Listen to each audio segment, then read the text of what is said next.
60. Count them out slowly, and it takes almost a full minute just to reach the end. 60 separate promises, 60 distinct assurances, 60 times that the God who made the stars and named them one by one has bent down toward frightened human beings and said, in one form or another, do not be afraid.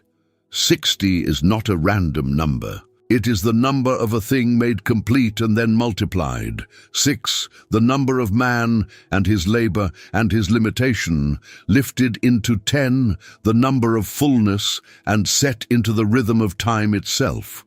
There are 60 seconds in every minute you have ever lived through, 60 minutes in every hour you have ever waited out in a hospital corridor.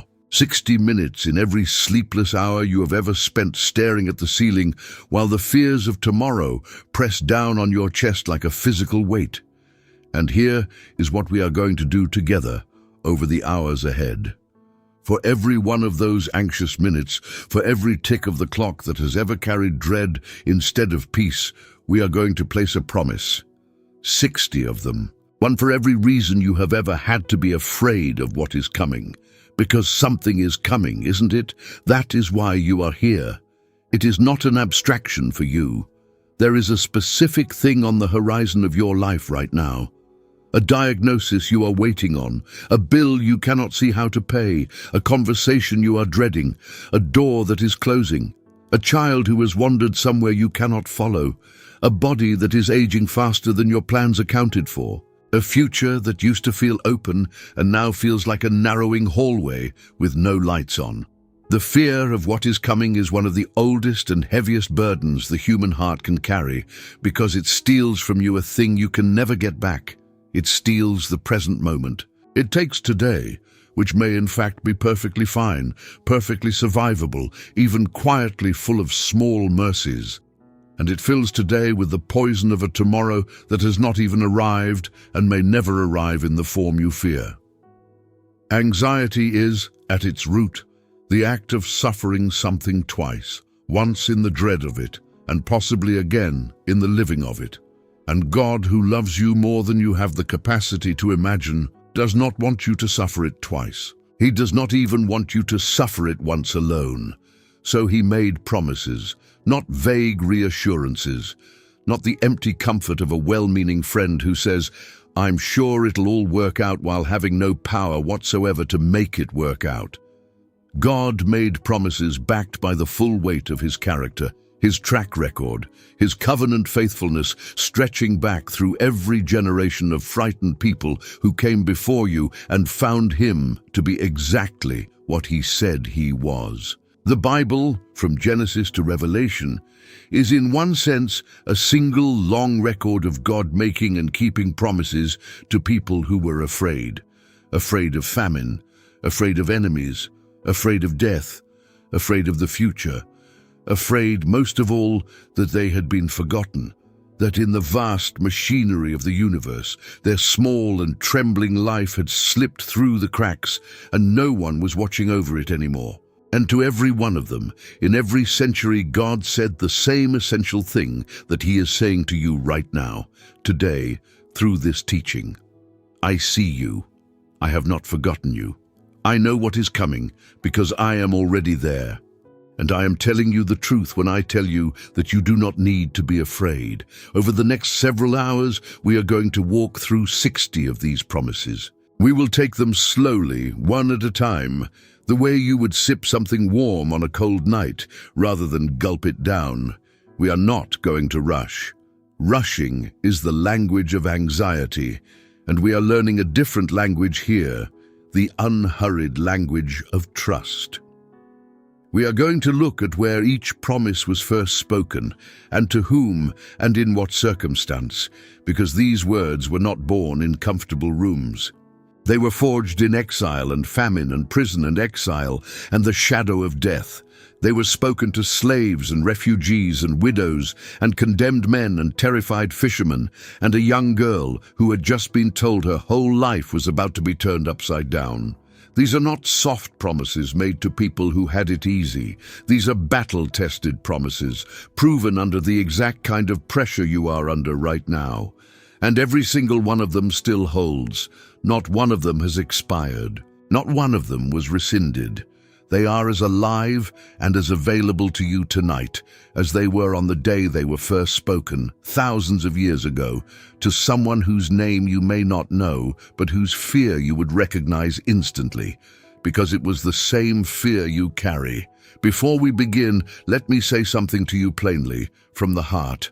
If you have found your way to this teaching today, I don't believe it is an accident. I believe God has a way of putting the right words in front of the right person at exactly the moment they need them most. You may have come here looking for background noise, for something to fill the silence while you did the dishes or drove home or tried to fall asleep. But I think you came looking for something more than that, even if you couldn't have named it.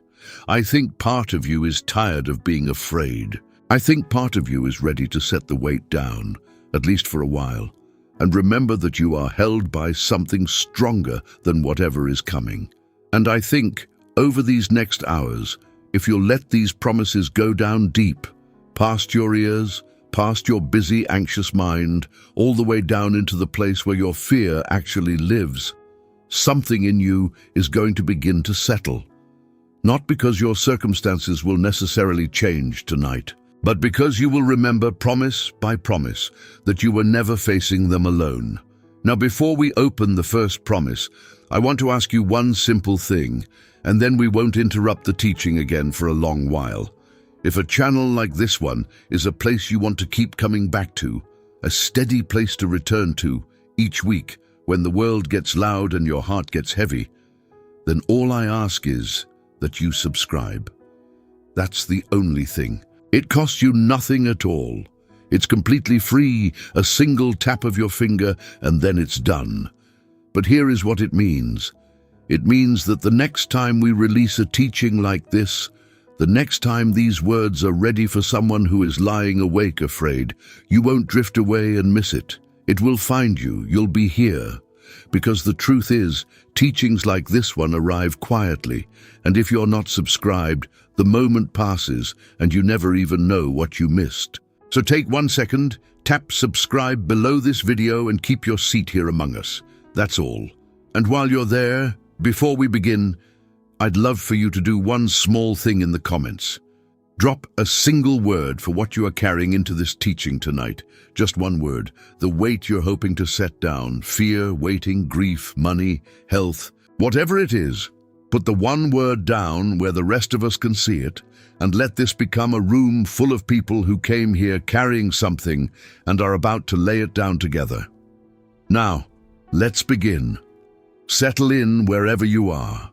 Let your shoulders drop away from your ears, unclench your hands, and let the first promise come.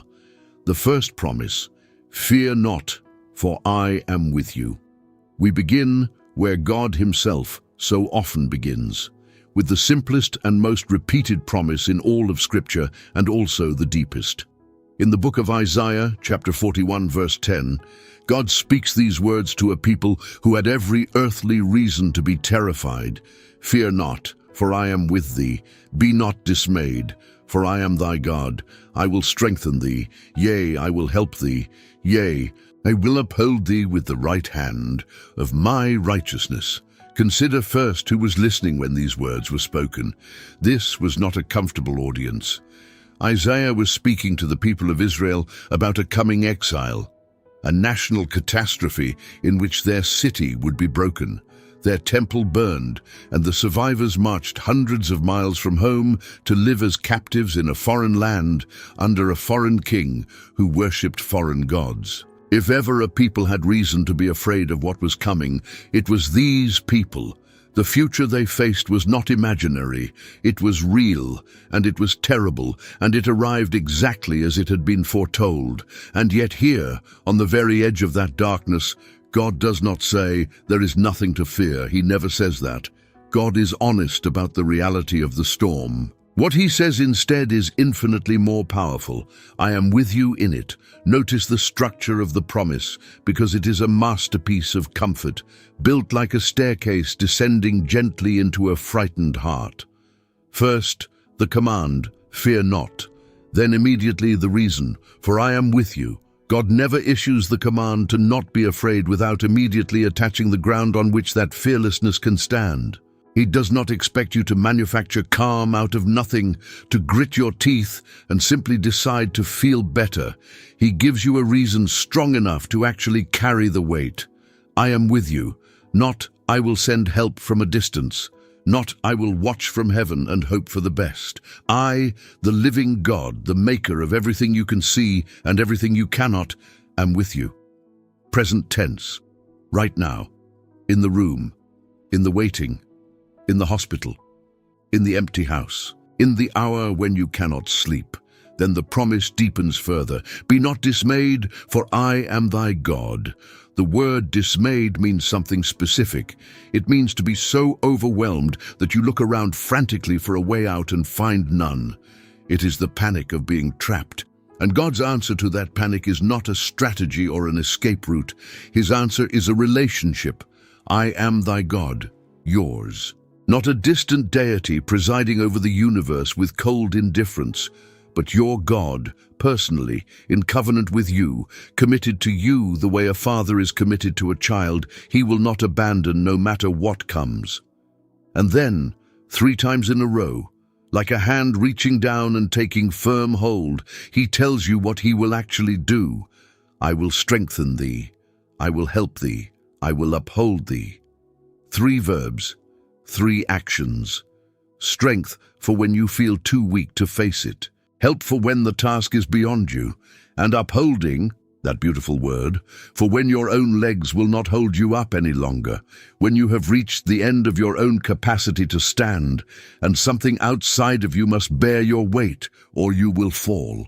I will uphold thee with the right hand of my righteousness. The right hand, in the language of Scripture, is the hand of power. God is telling frightened people that the same infinite strength that flung the galaxies into space and holds every atom in its place is the strength that is, right now, reaching under your arms and holding you up when you cannot stand on your own. So take this first promise and hold it against whatever is coming for you. Whatever it is, and it may be very real as an exile. The promise does not pretend the storm is not a storm. It simply, immovably declares that you will not face it alone, that the God who is with you is stronger than the thing you fear, and that his hand is already underneath you, holding you up. Fear not, not because there is nothing frightening, but because you are not alone in it, and the one who is with you has never once lost his grip on anyone he loves. The second promise, I will never leave you nor forsake you. If the first promise is God declaring his presence, the second is God guaranteeing its permanence. In Hebrews chapter 13, verse 5, the writer draws on words that God had spoken again and again across the centuries, to Jacob, to Joshua, to a whole succession of frightened leaders, and gathers them into one unbreakable assurance, I will never leave thee nor forsake thee. Now, one of the deepest fears the human heart can carry, deeper even than the fear of a specific hardship, is the fear of being abandoned in the middle of it. It is one thing to face something hard.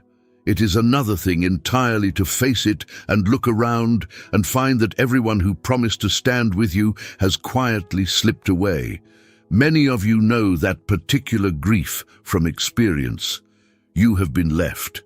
Someone said they would stay and they did not stay. Someone promised for better or for worse and then disappeared the moment the worse arrived. And that wound goes deep, because it teaches the heart a cruel lesson, that love is conditional, that presence is temporary, that when things get hard enough, you will ultimately be left to face the worst of it by yourself.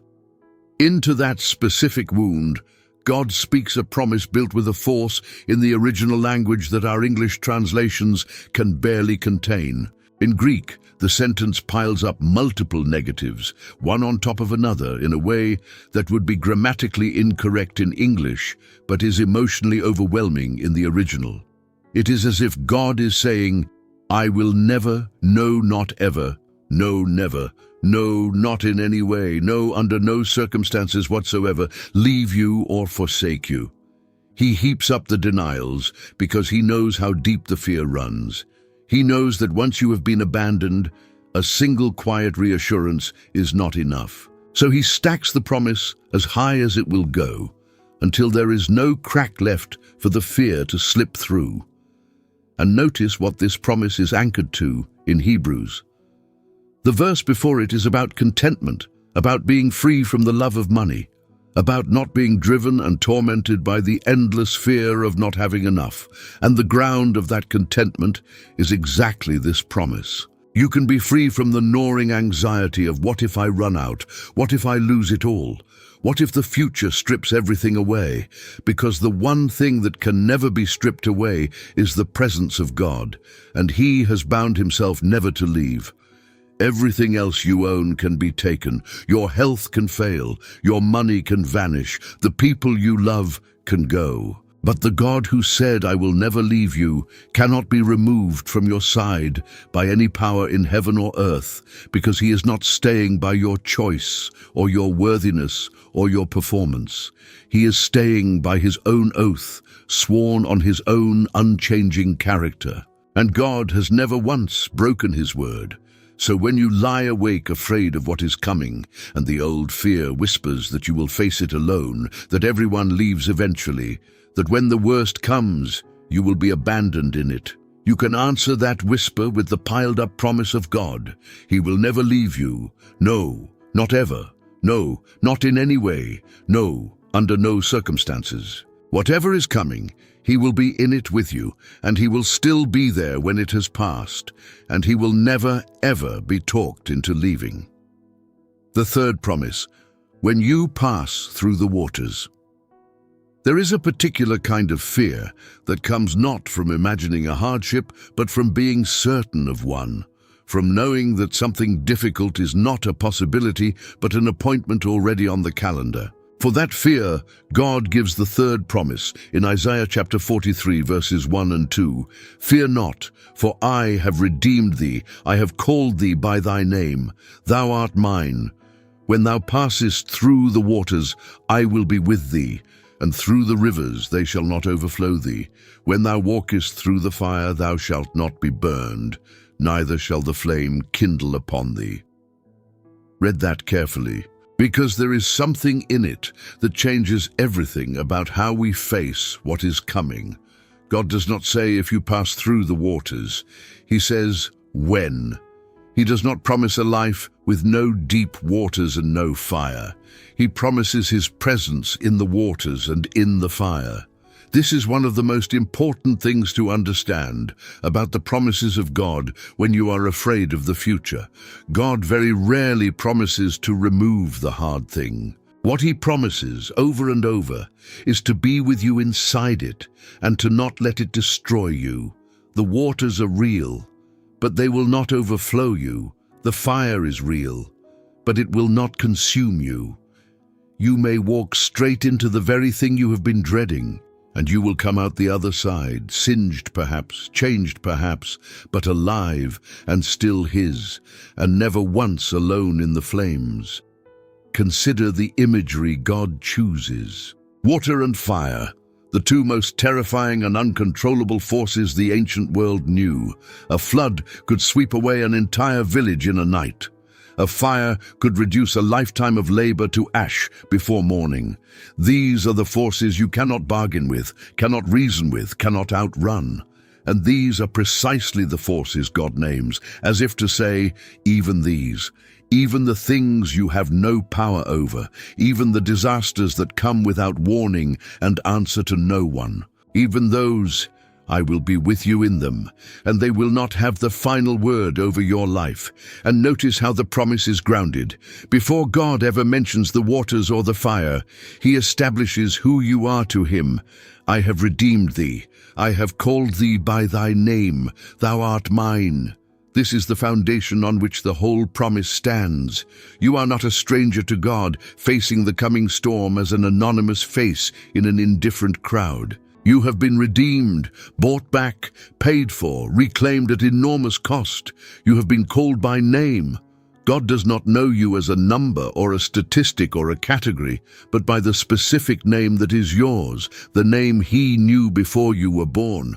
And you are His, a possession He treasures, a child He claims, someone He has decided to keep. It is because of these three things, redeemed, named, owned by love, that the waters cannot overflow you and the fire cannot consume you. You belong to someone who will not let the deep waters have you.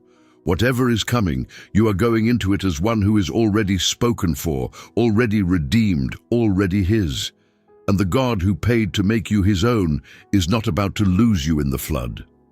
The fourth promise, my peace I give unto you. On the last night before His death, in a room heavy with grief and confusion and fear, Jesus made a promise to His terrified friends that has been steadying frightened hearts ever since. John chapter 14, verse 27, Peace I leave with you, my peace I give unto you, not as the world giveth, give I unto you. Let not your heart be troubled, neither let it be afraid.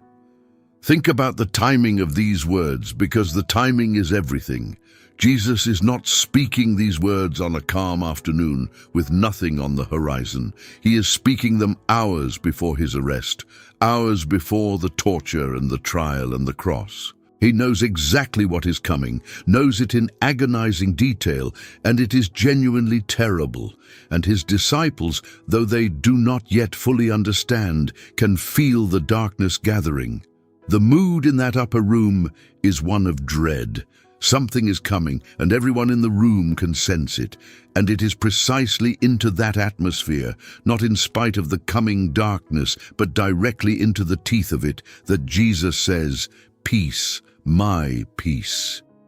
I give it to you. Now notice the crucial distinction He draws, not as the world giveth. The peace the world offers is always circumstantial. It is the peace of a good bank balance, a clean scan, a resolved conflict, a calm week. It is peace that depends entirely on nothing going wrong, which means it is not really peace at all, but a temporary absence of trouble, always nervously scanning the horizon for the next threat. The world's peace evaporates the instant circumstances turn, because it was never anchored in anything but circumstances. But the peace Jesus gives is a different kind of thing altogether. It is not the absence of storm. It is a settledness that holds in the storm. It does not depend on your circumstances being calm. It comes from a source outside your circumstances entirely, from the presence and the promise of a God who remains steady no matter how violently the world around you shakes. This is why the peace of Christ can seem almost incomprehensible from the outside. People who have it are able to face frightening things, genuinely frightening things, diagnoses and losses and dangers, with a calm that makes no earthly sense, because the calm is not coming from their earthly situation. It is coming from Him, and He gives it as a gift, freely. Notice He does not say, earn my peace or achieve my peace through sufficient effort. He says, I give it to you. It is a bequest, like something handed down in a will. Peace I leave with you. The deliberate gift of a dying man to the people he loves, meant to steady them long after he is gone.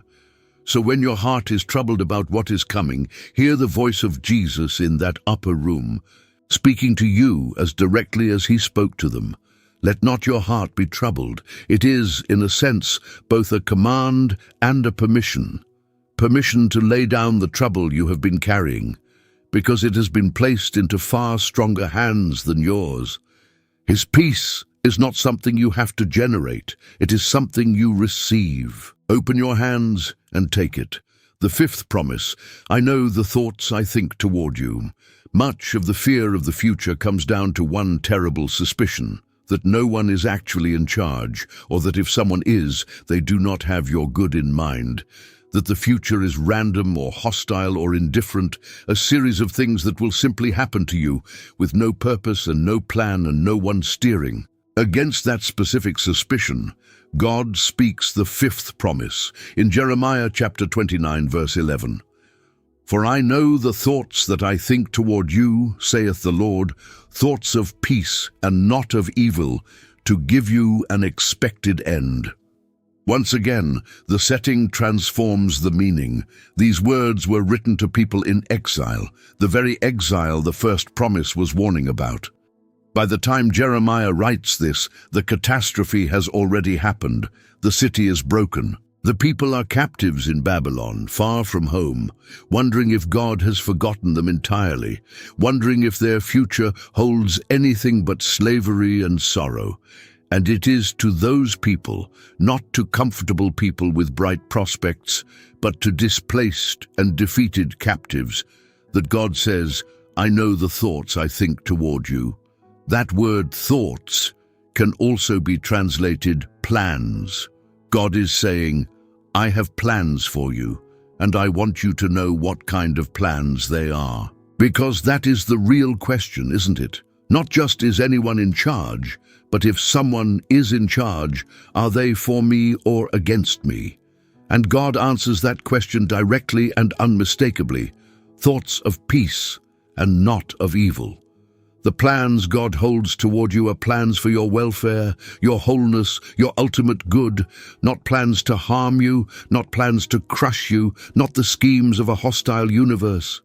To give you an expected end, a future, and a hope.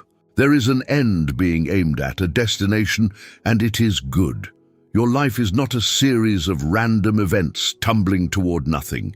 It is a story being told by an author who loves you and who has already written a good ending. Now, we must be honest about what this promise does and does not say, because it has often been misused. It does not promise that every circumstance in your life will be easy or pleasant. Remember, it was spoken to people who were going to remain in exile for 70 years. Most of the original hearers would die in Babylon before the promise of return was fulfilled. So this is not a promise that nothing hard will happen.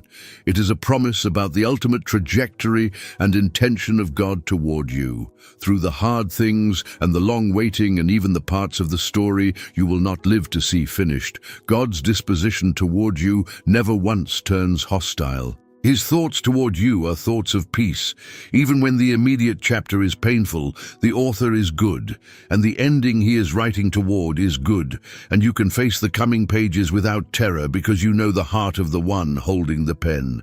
So when the future feels random or hostile, when you suspect that the universe is indifferent to your small and frightened life, take hold of this promise. God knows the thoughts he thinks toward you. He has plans. Those plans are for peace and not for harm, and there is an expected end, a good and hoped-for destination, toward which even your hardest chapters are quietly, faithfully moving. The sixth promise, cast all your care upon him. Fear is heavy. That is not a metaphor, it is nearly a physical fact. Anxiety sits on the chest, tightens the shoulders, knots the stomach, wears down the body over time in measurable ways. We were not built to carry the future. And God, who knows exactly how we were built, gives us the sixth promise as an invitation to put the weight down. 1 Peter chapter 5, verse 7, casting all your care upon him, for he careth for you. The word care here means anxiety, the dividing, distracting, pulling apart of the mind that happens when you are worried. And the word casting is active and deliberate, is not a passive drifting away of worry.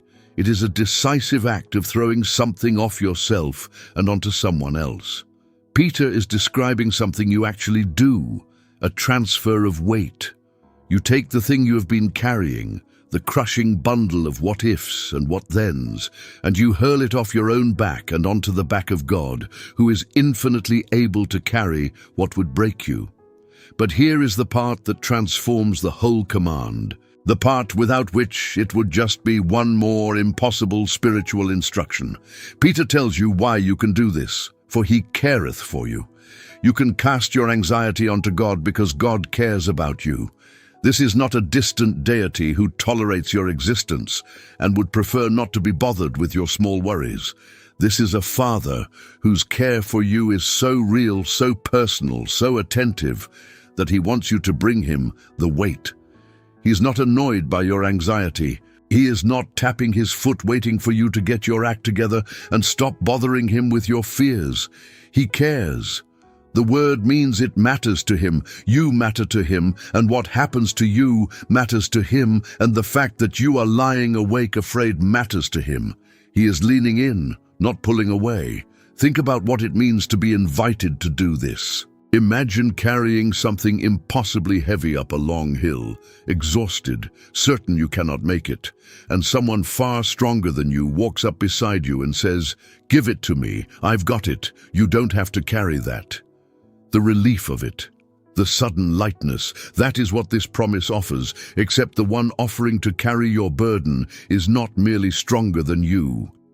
He is the God who holds the universe together and never grows tired, and never sets it down. There is no burden of yours that would strain him. There is no fear so large that it would overwhelm his capacity. He is inviting you to throw the whole crushing weight of your future onto shoulders that will never buckle. So do it, not once, but as a practice, as often as the weight returns.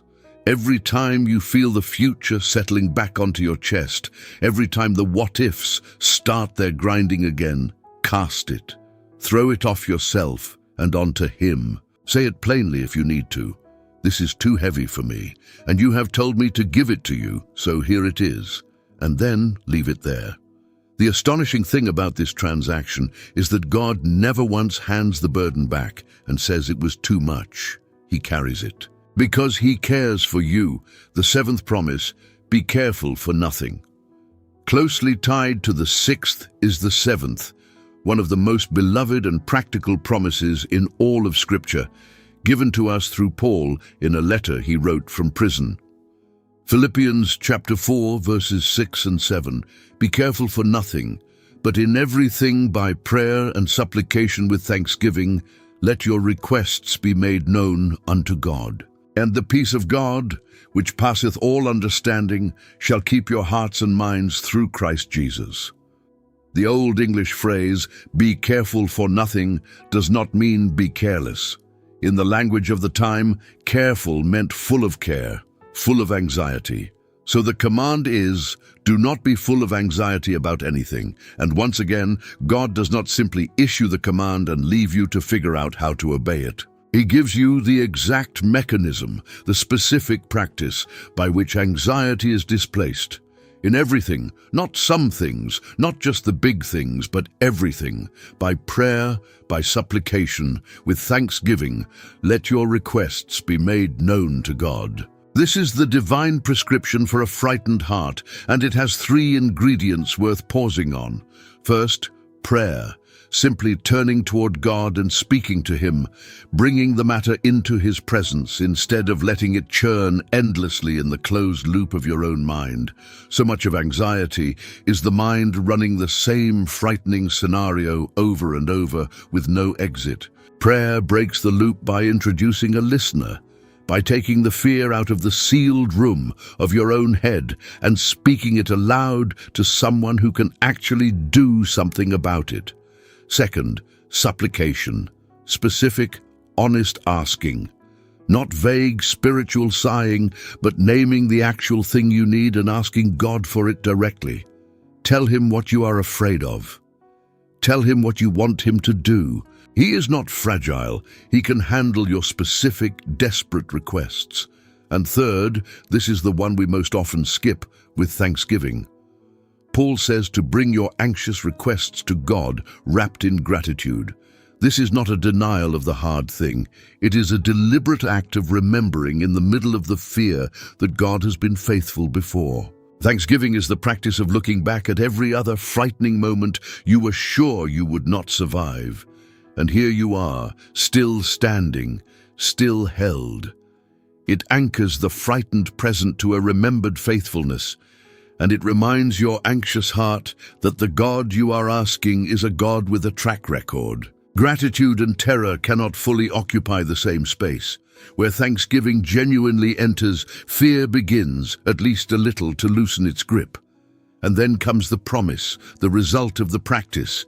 The peace of God, which passeth all understanding, shall keep your hearts and minds. Notice, it is a peace that passes understanding. That means you will not be able to explain it. It will not add up. Your circumstances may not have changed at all. The frightening thing may still be entirely unresolved, and yet a peace will settle over you that makes no logical sense given the situation. People will not understand it. You will not fully understand it yourself. That is precisely its signature. It surpasses understanding because it does not come from your understanding of the situation. It comes from God. And that word keep is a military term. It means to garrison, to stand guard like soldiers around a city gate. The peace of God will post itself as a sentry around your heart and your mind, guarding the very places where fear tries to break in. You do the turning toward, the prayer, the asking, the thanks. God does the guarding, and his peace stands watch over you through the night. The eighth promise, God hath not given us the spirit of fear. Sometimes fear does not feel like a passing emotion. It feels like an identity.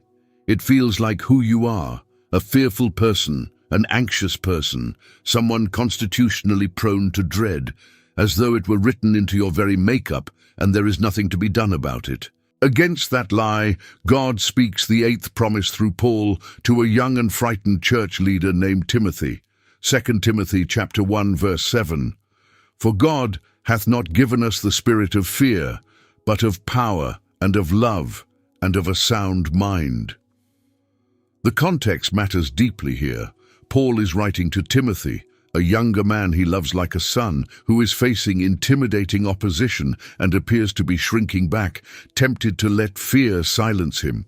And Paul reminds him of something fundamental about the very spirit that lives within every believer.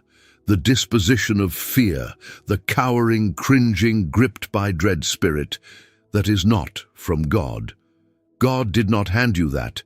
It is not the spirit he placed within you. So whatever that fearful spirit is, wherever it is whispering from, you can be certain of one thing.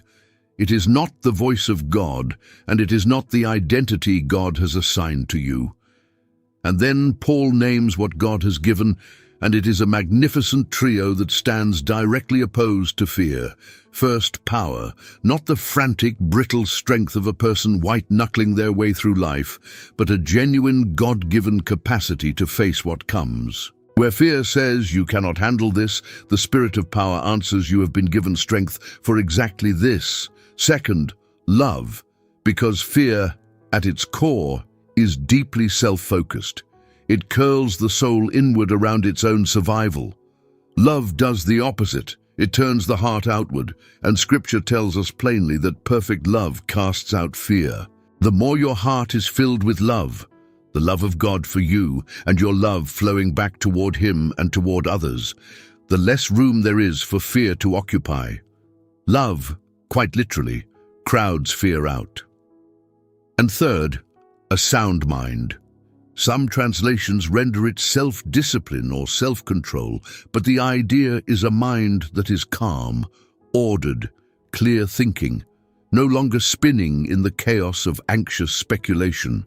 Fear scatters the mind into 1,000 catastrophic scenarios. The Spirit of God gathers the mind back into soundness, clarity, and calm.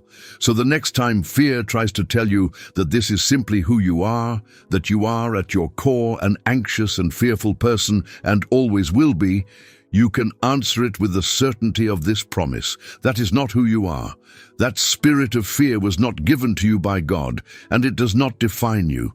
What God has placed within you is power and love and a sound mind. That is your true inheritance. That is the spirit that actually lives in you, and you are free to stop identifying with the fear and start identifying with what God has actually given you.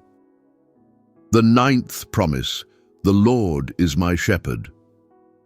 Perhaps no words in all of human literature have comforted more frightened people through more dark valleys than the 23rd Psalm. It has been whispered in hospital rooms and prison cells, recited at gravesides and in bomb shelters, clung to by soldiers and widows and dying saints across 3,000 years. And at its heart is the 9th promise from Psalm 23, verses 1 and 4. The Lord is my shepherd, I shall not want. Yea, though I walk through the valley of the shadow of death, I will fear no evil, for thou art with me. Thy rod and thy staff, they comfort me. David, who wrote this psalm, had been a shepherd himself as a boy. He knew from personal experience what sheep are like and what a shepherd does.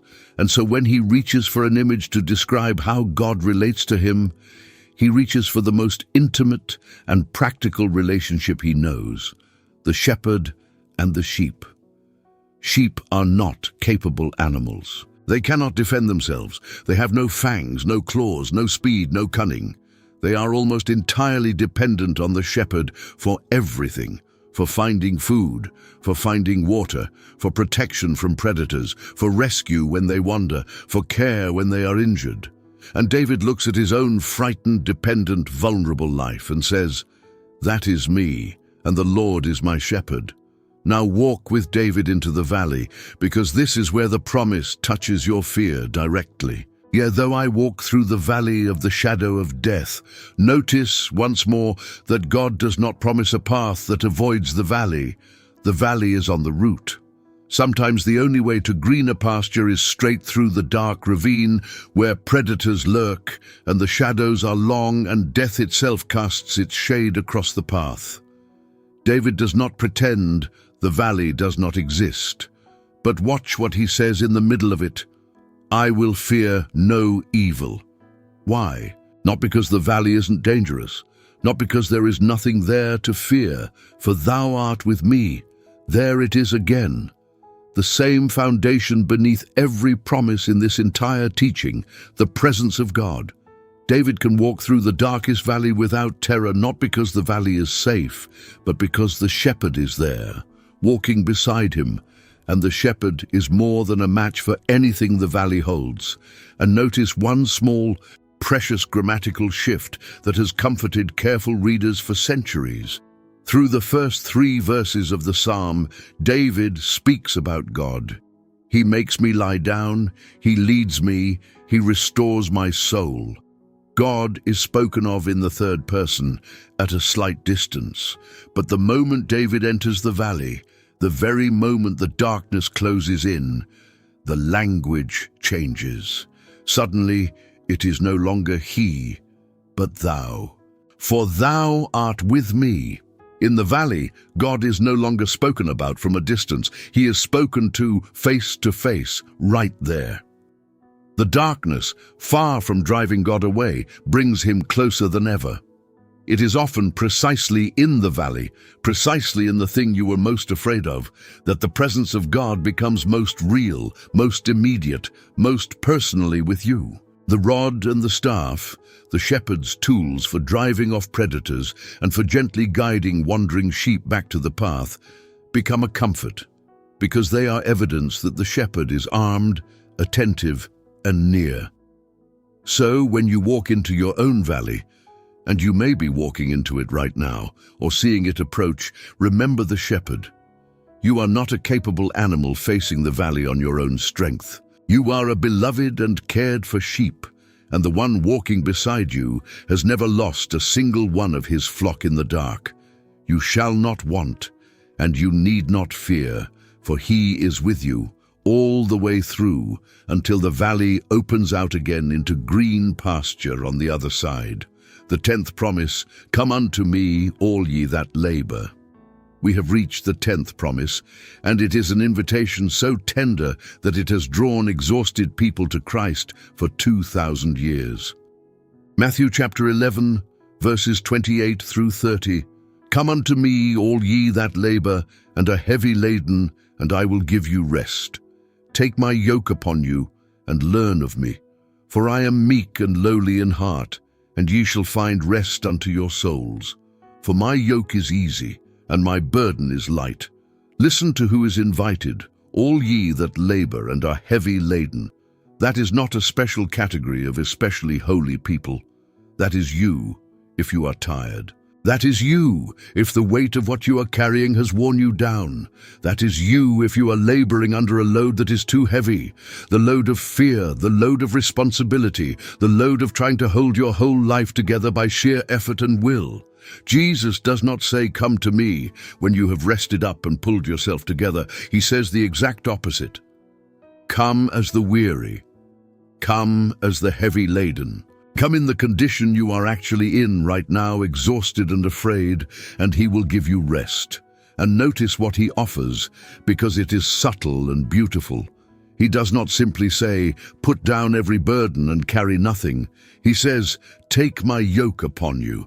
A yoke is a wooden frame that joins two animals together so they can pull a load as a team, sharing the weight. Jesus is not offering you a life with no work and no load at all. He's offering to be yoked to you, to step into the frame beside you and pull the load with you, so that what was crushing you when you pulled it alone becomes bearable when he pulls it with you. That is why he can say his yoke is easy and his burden is light, not because the load itself is small, but because you are no longer pulling it by yourself. The strongest one who has ever lived has stepped into the yoke beside you and taken the greater share of the weight onto his own shoulders. And then there is the reason he gives for why we can trust him with this, a reason that tells us something about the very heart of God. "Learn of me," he says, "for I am meek and lowly in heart." Of all the things Jesus could have said about himself, that he is powerful, that he is wise, that he is the maker of all things, the one quality he names here, the one he points to as the reason the weary can safely come to him, is his gentleness. He is meek. He is lowly in heart. He is not harsh with the exhausted. He is not impatient with the fearful. He does not despise the weak or roll his eyes at the ones who keep coming back with the same old burden. His heart, at its very core, is gentle towards struggling people. And that is exactly why you can bring him the whole crushing weight of your fear of the future without a moment's hesitation. He is gentle. He will not break you. He will give you rest. So come. That is the whole of it. Not clean yourself up and then come. Not conquer your fear and then come. Just come as you are, laboring and heavy laden, and let him give you the rest your soul has been aching for. Take his yoke. Let him pull the load with you, and find at last the rest that has been waiting for you all along. The 11th promise. In the world ye shall have tribulation. There is a strange comfort in being told the truth, even when the truth is hard. The 11th promise is one of the most honest things Jesus ever said, and precisely because of its honesty, it is one of the most steadying. John chapter 16, verse 33. These things I have spoken unto you, that in me ye might have peace. In the world ye shall have tribulation, but be of good cheer, I have overcome the world. Notice that Jesus does not sell you a fantasy. He does not promise that if you follow him closely enough, your life will be free of trouble. In fact, he promises the opposite. In the world ye shall have tribulation. You will have trouble. It is coming. He says it plainly, without flinching, because false comfort is no comfort at all when the storm actually arrives. A promise that only works if nothing ever goes wrong is a promise that will shatter the moment you need it most. So Jesus refuses to build your peace on the false foundation of a trouble-free life. He builds it somewhere far more solid. Where does he build it? On two things he places on either side of that hard truth, like two strong walls holding it up. On the one side, in me ye might have peace. The peace is available in him, not in your circumstances, which will include tribulation, but in him who remains steady through every circumstance. And on the other side, the great triumphant declaration, "Be of good cheer, I have overcome the world." Here is the deepest ground of courage in the face of what is coming. The world, with all its tribulation, all its threats, all its frightening uncertainties, that whole system of trouble has already been overcome. Jesus has already defeated it. He is not hoping to win. He has won. The outcome of the great war is already settled. What remains are skirmishes, real ones, painful ones, ones that will cost you something. But skirmishes in a war whose final result is no longer in doubt. This changes entirely how you face the coming trouble. You are not fighting for victory, anxiously wondering if you will win. You are living from a victory that has already been secured by someone infinitely stronger than you. The tribulation is real, but it is a defeated enemy, thrashing in its final days, unable to change the ending. The one who has overcome the world lives in you and walks with you into every hard thing. So when Jesus says, "Be of good cheer," in the same breath as ye shall have tribulation, he is not being naive or dismissive. He is telling you the fullest truth. Yes, trouble is coming, and yes, at the very same time, you can take heart, because the one who has already conquered everything you fear is with you, and he does not lose. The 12th promise. He which hath begun a good work in you. Some fears are not about external events at all. Some of the deepest fears are about ourselves. The fear that we are too weak, too inconsistent, too prone to failure to ever become who we are supposed to be. The fear that we will start well and finish poorly, that we will let everyone down, that whatever good has begun in us will ultimately collapse under the weight of our own flaws. For that inward fear, God gives the 12th promise, again through Paul in his letter from prison. Philippians chapter 1 verse 6, being confident of this very thing, that he which hath begun a good work in you will perform it until the day of Jesus Christ. Read that slowly and let the pressure lift off your shoulders, because this promise relocates the responsibility for your spiritual completion from your shoulders to God's. Notice who began the good work in you, not you. He which hath begun a good work. God started it. The very fact that you care about him at all, the very fact that something in you is drawn toward the good, toward the light, toward him, that was not your own achievement. It was God beginning a work in you. And notice who finishes it. Again, not you. He will perform it. He will carry it through to completion until the day of Jesus Christ. The one who started the work is the one who guarantees its completion. You are not the author of your own transformation, straining anxiously to keep the whole project from falling apart. You are the work being done in the hands of a craftsman who does not abandon his projects half-finished. This is one of the most liberating truths in all of Scripture for the anxious soul. Because so much of our fear about ourselves comes from the crushing, unspoken assumption that it is all up to us, that if we are going to become good, become whole, become who we are meant to be, we have to somehow accomplish it through sheer effort. And we know deep down that we are not up to it. We know our own inconsistency. We know how many times we have started well and drifted. And so we live with a low, grinding fear that we will ultimately fail at the most important thing of all. But this promise says, it was never all up to you. The one who began the good work in you is faithful, and he finishes what he starts. He is not going to give up on you partway through. He is not going to look at your failures and inconsistencies and decide the project is not worth completing. He began it deliberately, and he will complete it faithfully all the way to the end. So when you are afraid that you are not enough, not strong enough, not consistent enough, not good enough to finish well, rest in this. The good work in you is God's work, and God finishes what he begins. He is confident even when you are not. He is not anxious about your completion, even on the days when you are terrified of your own weakness. He began it. He will perform it. and he will not stop until the day it is finished and complete. The 13th promise, all things work together for good. We come now to one of the most quoted and, at times, most misunderstood promises in all of Scripture, a promise that, rightly understood, is a fortress against the fear of what is coming. Romans chapter 8, verse 28. And we know that all things work together for good to them that love God, to them who are the called according to his purpose. Let us be careful and precise with this one, because its comfort depends entirely on understanding what it actually says. It does not say that all things are good. That would be false and cruel, and you would be right to reject it. Terrible things happen. Illness is not good. Betrayal is not good. The death of someone you love is not good. God never asks you to pretend that evil is somehow secretly fine. What the promise says is something far more profound and far more durable, that all things work together for good.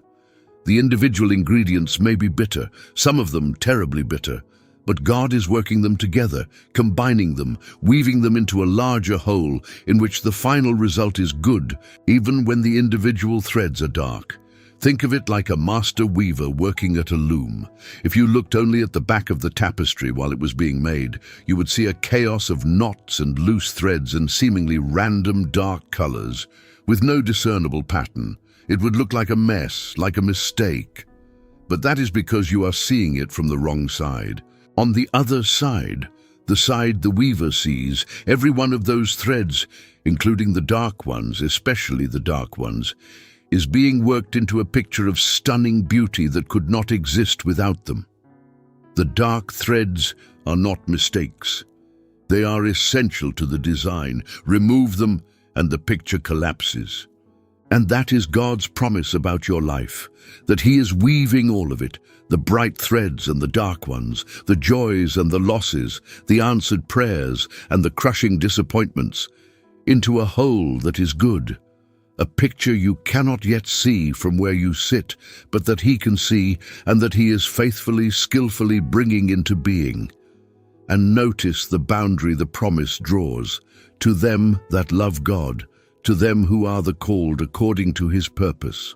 This is not a blanket promise that everything turns out fine for everyone in every situation, regardless of anything. It is a covenant promise given specifically to those who belong to God, who love him, who have been called into his purpose. If that is you, if you have turned your life toward God, however falteringly, then this promise is yours to stand on. Not one thing that happens to you is wasted. Not one tear, not one loss, not one frightening season, not one thing you dread that is coming. None of it will be thrown away. God will take even that, especially that, and work it together with everything else into a good you cannot yet imagine. So when you look at what is coming and it frightens you, when you cannot see how anything good could possibly come out of it, remember, you are looking at the back of the tapestry. You are seeing the knots and the dark threads and the apparent chaos. But there is a weaver, and he is working, and he has promised that when the work is done, and you finally see it from the right side, you will find that not one thread was wasted, and the whole of it, even the parts you feared most, was being woven into good. The 14th promise. Weeping may endure for a night. Some seasons of fear and sorrow feel as though they will never end. That is one of the cruelest tricks that grief and dread play on the human heart.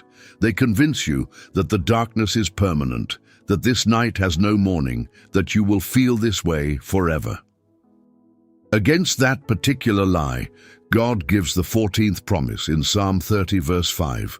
For his anger endureth but a moment, in his favor is life. Weeping may endure for a night, but joy cometh in the morning. There is a rhythm built into this promise that the frightened heart desperately needs to hear. The rhythm of night and morning. Weeping may endure for a night. The night is real. The psalmist does not deny the night, does not pretend there is no weeping, does not rush past the sorrow with false cheer. The night of weeping is acknowledged fully. It is a real night, and it may be a long one, and it may be very dark. But dates and everything hangs on this small, mighty word. But joy cometh in the morning. The night, however long, however dark, is not the end of the story. It has a boundary. There is a morning appointed. The dawn is coming. Consider how deeply this is woven into the very fabric of the world God made. From the beginning, God structured creation itself around this rhythm. Evening and morning, day after day. Every single night that has ever fallen on this earth, no matter how dark, no matter how long, has ended in a morning. There has never once been a night that lasted forever. Not one. The sun has risen on every single day of human history, over every battlefield and every deathbed and every sleepless, terror-filled darkness. The morning has always come, and God built that pattern into the world, in part, as a daily repeating sermon to frightened hearts. The night ends, the morning comes. This is how I have made things. Weeping is for the night, but the night is not forever, and joy is coming with the dawn. This does not mean your particular night will end tomorrow morning on your preferred schedule. The morning of this promise is God's morning, in God's timing, and sometimes the night of the soul is long. But the promise stands unshaken. It will end. The season of weeping is not your permanent address. It is a night you are passing through, and on the other side of it, as surely as the sun rises, there is joy. So if you are in the night right now, if you are lying awake in the dark, afraid, weeping, certain the morning will never come, hold on to this. The one who made the morning has never once failed to bring it. Your night has a boundary you cannot yet see, and joy is already on its way to you, traveling toward you through the darkness, certain to arrive with the dawn. The 15th promise. Underneath are the everlasting arms.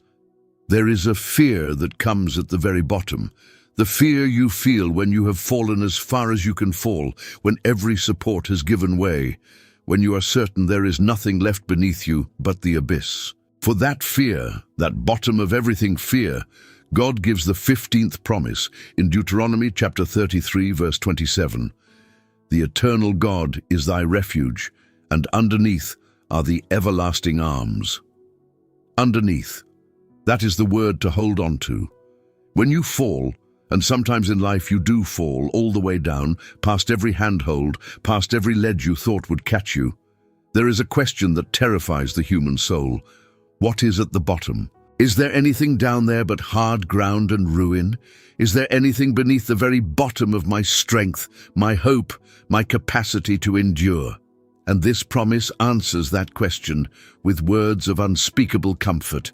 Underneath are the everlasting arms. No matter how far you fall, you will not fall past the arms of God. He is underneath. He is at the bottom of the bottom. When you have descended past every other support, when everything you were leaning on has given way, there is still something beneath you. And it is not the ground, and it is not the abyss. It is the everlasting arms of God, and they do not break, and they do not tire, and they have never once let a falling child hit the ground. Notice the word everlasting. These are not arms that will hold you for a while and then grow weak. They are not arms that might tire if your season of falling goes on too long. They are everlasting arms, arms that were holding before the world began and will still be holding when the world has passed away. There is no scenario in which they give out. There is no length of suffering that would exhaust them. There is no weight of grief or fear that would cause them to buckle and drop you. They are the arms of the eternal God, and they are at this very moment underneath you. Underneath your fear, underneath your exhaustion, underneath the very worst of what you are facing, holding you up when you cannot hold yourself. And notice the first half of the verse too. The eternal God is thy refuge. A refuge is a place you run to for safety when danger comes. A fortress, a shelter, a hiding place. God is not merely a distant observer of your danger. He is the place you can run into and be safe. So this promise gives you both things at once: a refuge to run into when the danger comes, and everlasting arms underneath you when you fall. Above you, a shelter. Beneath you, arms that cannot fail. Whatever is coming and however far it may cause you to fall, you are surrounded and undergirded by a God who has made himself both your fortress and your floor. You will not fall past him. You cannot. Underneath, always, eternally, unbreakably underneath, are the everlasting arms. The 16th promise: I will instruct thee and teach thee. A great deal of the fear of what is coming is really the fear of not knowing what to do. The future feels like a locked room full of decisions you are not equipped to make, paths you cannot see clearly, choices where a wrong turn could be disastrous. You lie awake not only afraid of what will happen, but afraid that you will handle it wrong, that you will choose badly, that you will not have the wisdom the moment requires. For that fear, God gives the 16th promise in Psalm 32, verse 8. I will instruct thee and teach thee in the way which thou shalt go. I will guide thee with mine eye. Hear what God commits to here. He does not simply drop you into the frightening unknown of the future and leave you to figure it out by yourself. He promises to instruct you, to teach you, to guide you in the very way you should go. This is the promise of a God who does not abandon his children at the crossroads. When you come to the moment of decision, the choice you have been dreading, the fork in the road where you cannot see which path is right, you do not face it with only your own limited wisdom. You face it with the promise that God himself will instruct you and teach you and guide you in the way you should go. He knows the path. He can see around the corners you cannot see around, and he has committed himself to guiding you along it. Look at that last tender phrase, I will guide thee with mine eye. This is the picture of an intimacy so close that direction can be given with nothing more than a glance. Think of two people who know each other so well, a parent and a beloved child, two old friends, that across a crowded room, a single look communicates everything. A slight movement of the eyes, and the other one understands. That is the closeness God is describing between himself and you. He does not have to shout directions from a distance. He is close enough to guide you with his eye, which means he is watching you that attentively, that continuously, that lovingly. His eye is on you. He is not distracted, not looking elsewhere, not too busy with the vast affairs of the universe to attend to your small and frightened steps. His gaze is fixed on you, ready to guide you at the very moment you need direction, with the intimate ease of a look between two who love each other deeply. So when you are afraid that you will not know what to do, that the future will demand a wisdom you do not possess, that you will face choices too big and consequences too permanent for someone as uncertain as you, take hold of this promise. You do not have to have all the wisdom yourself. You only have to stay close enough to catch his eye. He has promised to instruct you, to teach you, to guide you in the way you should go. Keep your eyes on him, and he will make sure you can see in each moment the next step you need to take. You will not be left to navigate the darkness alone. The one who made the path is walking it with you, and he has promised to show you the way. The 17th promise: they that wait upon the Lord shall renew their strength. Waiting is one of the hardest things God ever asks of a frightened person. When you are afraid of what is coming, every instinct screams at you to do something, to act, to solve it, to force the resolution, and often the thing God asks instead is that you wait. And waiting drains you. It wears down the soul in a way that action rarely does, because in the waiting you feel your own helplessness most acutely. For the exhaustion of waiting, God gives the 17th promise in Isaiah chapter 40, verses 30 and 31. Even the youths shall faint and be weary, and the young men shall utterly fall. But they that wait upon the Lord shall renew their strength. They shall mount up with wings as eagles.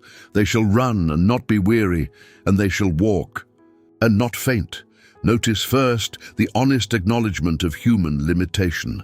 Even the youths, even the strongest, most vigorous people, those at the very peak of their natural strength, even they faint and grow weary and utterly fall. This is God being realistic about the limits of human strength. There is a point at which your own resources simply run out, no matter how young or strong or capable you are. Everyone reaches the end of their own strength eventually. It is only a matter of when. And if the promise stopped there, it would be a bleak observation. But it does not stop there. It pivots on one of the most beautiful contrasts in Scripture. But they that wait upon the Lord shall renew their strength. The word wait here does not mean passive, idle sitting around. It carries the sense of hopeful expectation, of binding yourself to God, of looking to Him with trust while you wait for Him to act. And to those who wait on Him in that way, God makes a stunning promise. They shall renew their strength. The word suggests an exchange, trading in your own exhausted, depleted strength for His inexhaustible strength.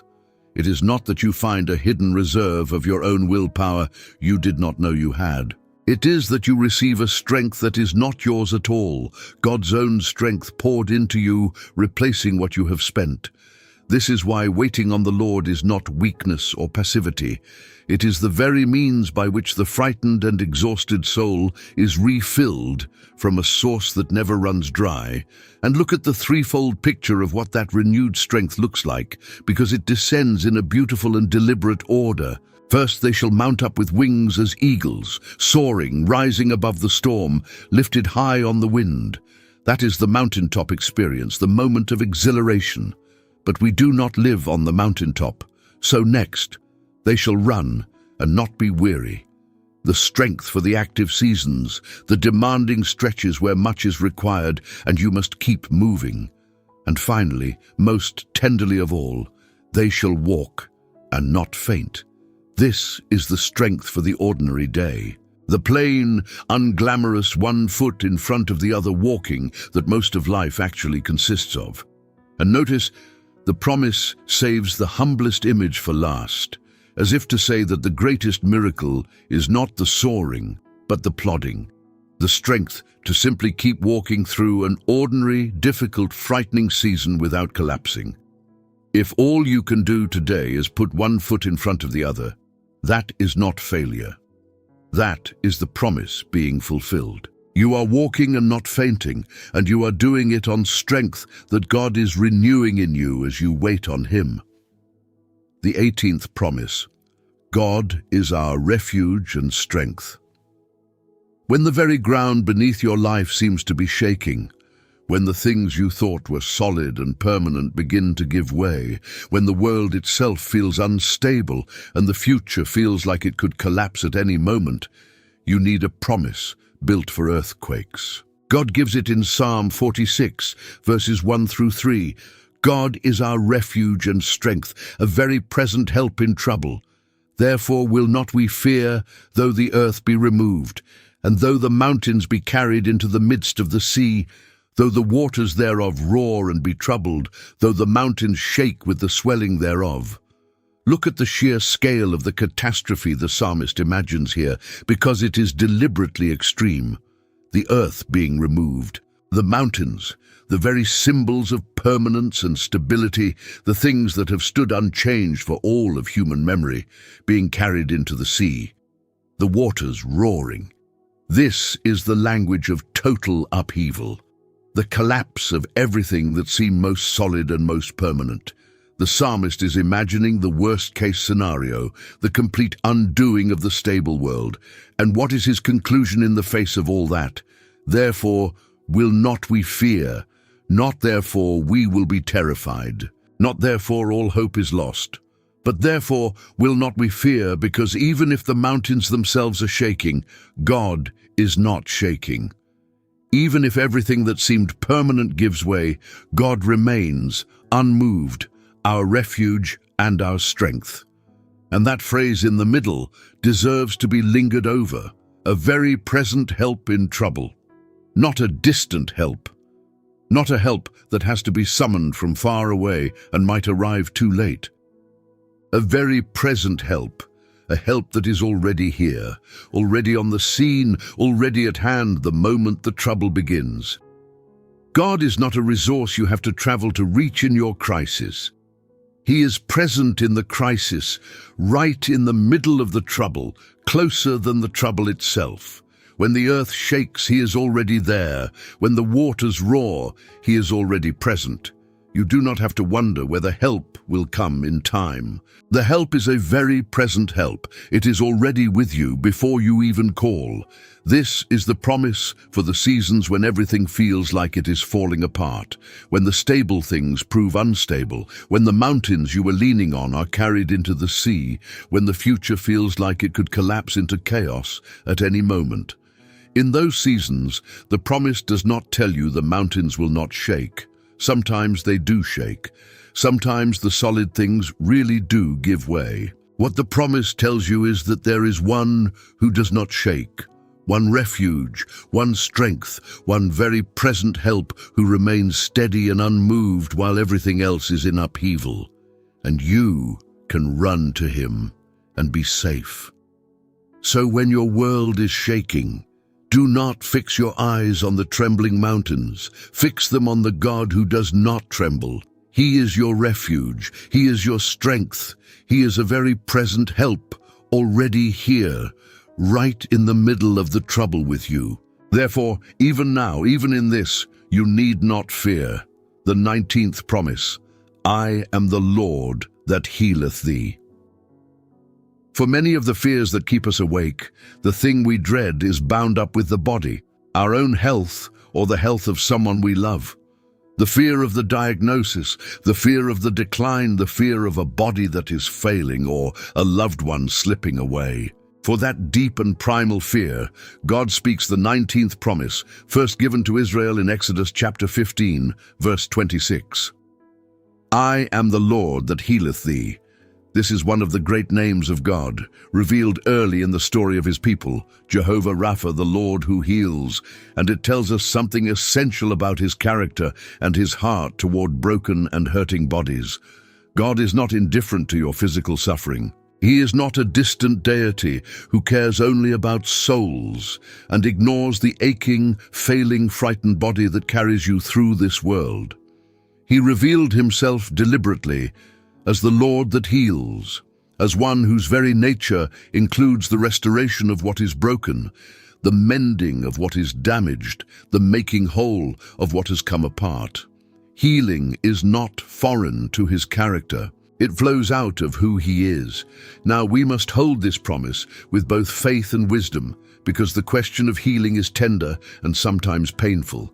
God is the Lord who heals, and he heals in more than one way. Sometimes he heals directly and miraculously in ways that astonish the doctors and defy every expectation. Sometimes he heals through the ordinary means of medicine and treatment and skilled hands, which are themselves gifts from his hand. And sometimes, and this is the hardest truth held with great tenderness, the fullest and final healing does not come in this life at all, but in the next, where he wipes away every tear and where there is no more sickness and no more death and no more pain, and the healing is total and permanent and everlasting. In every case, he remains the Lord who heals. The promise of his healing nature is not cancelled by a body that is failing, because his healing is not confined to this life or this body. He is the Lord that heals, and one way or another, for everyone who belongs to him, complete healing is coming. So when you are afraid for your body or for the body of someone you love, bring that fear to the Lord that healeth thee. Ask him boldly for healing. He invites your asking, and he is able to do far more than you imagine. Trust his skill and his timing, even when you do not understand them. And hold on to the certainty that for those who are his, the final chapter is not sickness and not decline and not death, but complete and everlasting wholeness in his presence. He is the Lord that heals. That is his name, that is his nature. And he does not change. The 20th promise, the name of the Lord is a strong tower. When fear comes suddenly, when the threat appears out of nowhere and you need somewhere to run right now, this instant, you need a refuge you can reach in a heartbeat. God gives it in the 20th promise, in Proverbs chapter 18, verse 10. The name of the Lord is a strong tower. The righteous runneth into it and is safe. In the ancient world, a strong tower was the ultimate place of safety. When an enemy army swept across the land, the people of the countryside would run to the fortified tower or the walled city, and once inside, behind those massive stone walls, they were safe. The enemy could rage outside, but they could not reach you within. And this proverb takes that vivid image of security and applies it to something you carry with you always, something you can reach in an instant, no matter where you are. The name of the Lord. His name is a strong tower, and the righteous run into it and are safe. What does it mean that his name is a strong tower? In the Bible, a name is not just a label. It represents the whole character, the whole reality, the whole person. So the name of the Lord stands for everything he is, all his power, all his faithfulness, all his love, all his covenant commitment to his people. And that entire reality of who God is functions as a fortress you can run into.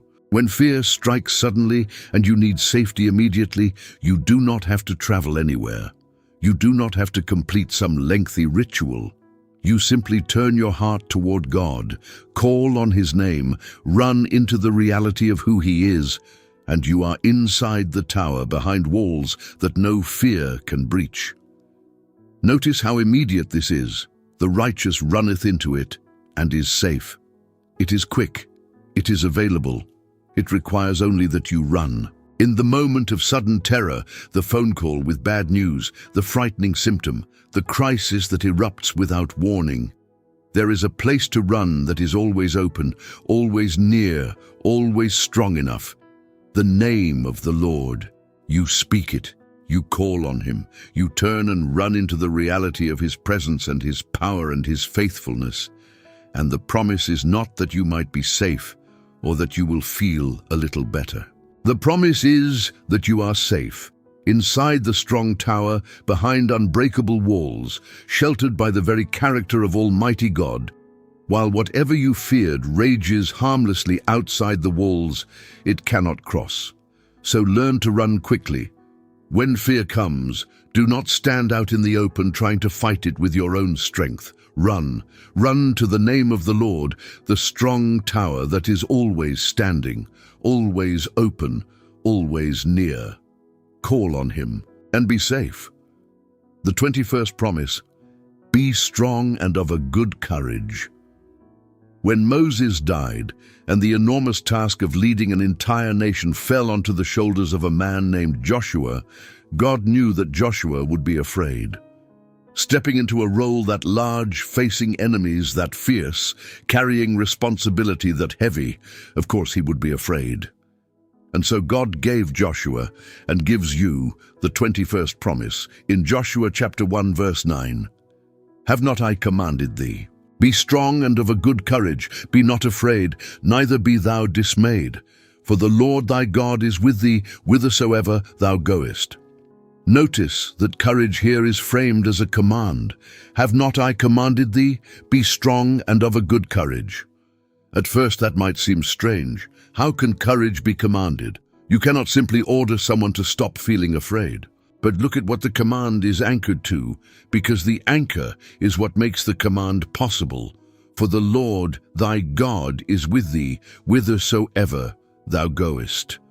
The courage is not commanded in a vacuum, as though God were demanding that Joshua manufacture bravery out of thin air. The courage is commanded on the basis of God's guaranteed presence.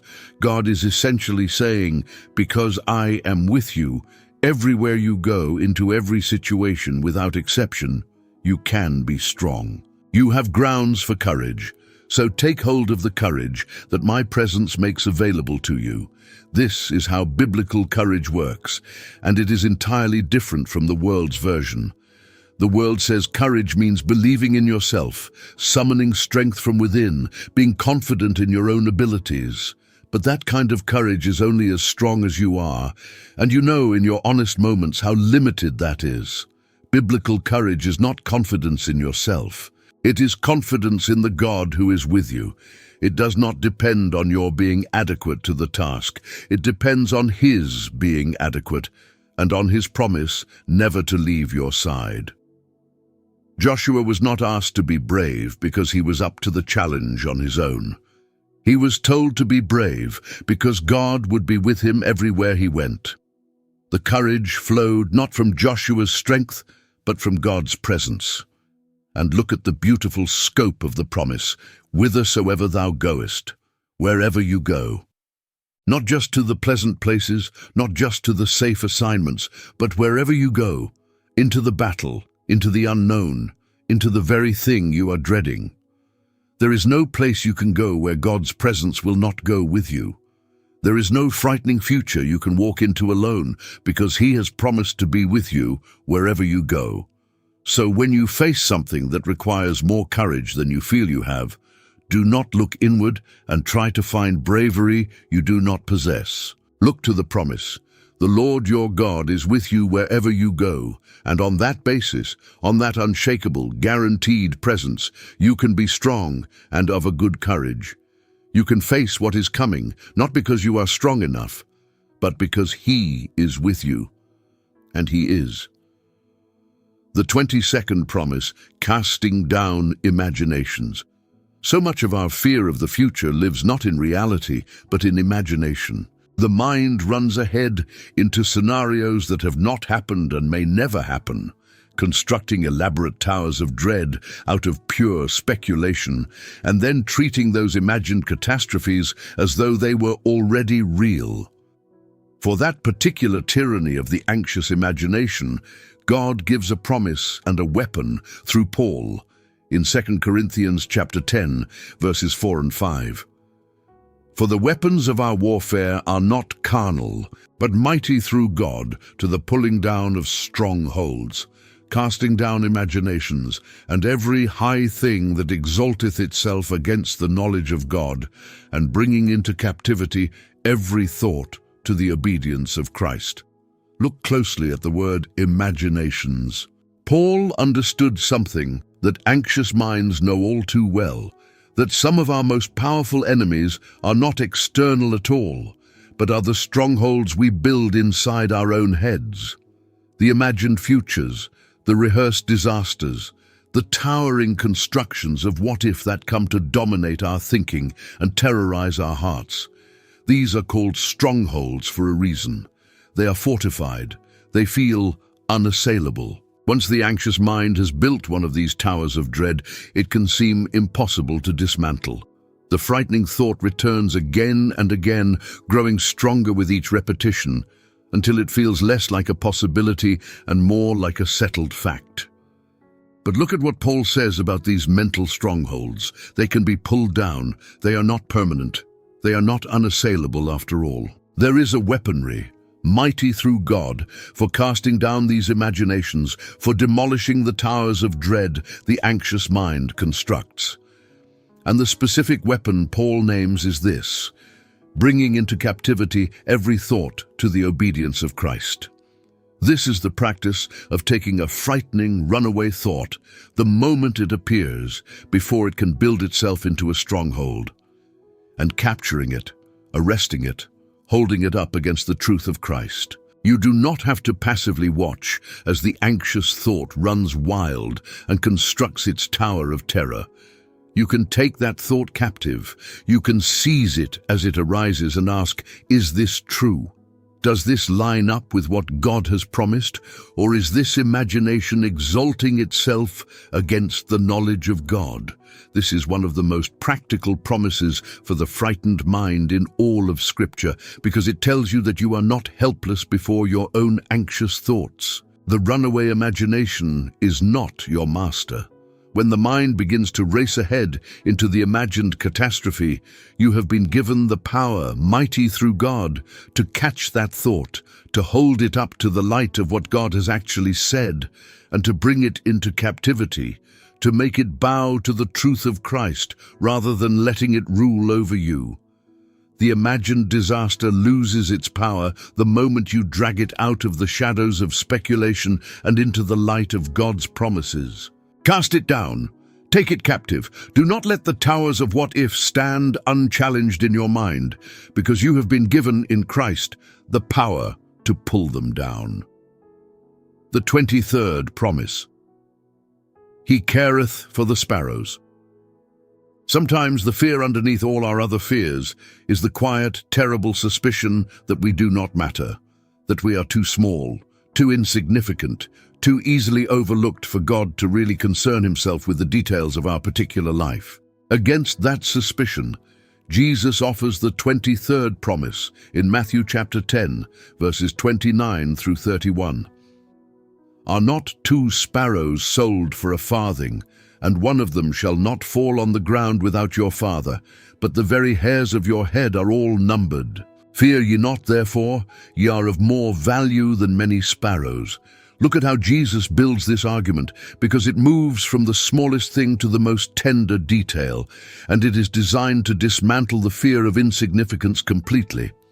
He begins with the sparrow, one of the most common, least valuable creatures in the ancient economy, sold 2 for a farthing, the smallest coin there was.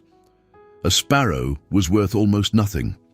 It was the very picture of the overlooked and insignificant. And yet Jesus says, not one of these nearly worthless little birds falls to the ground without your Father knowing. The God who runs the universe, who upholds the galaxies, who sustains all things by the word of his power, that God notices when a single sparrow falls. Not one of them escapes his attention, not one falls unseen.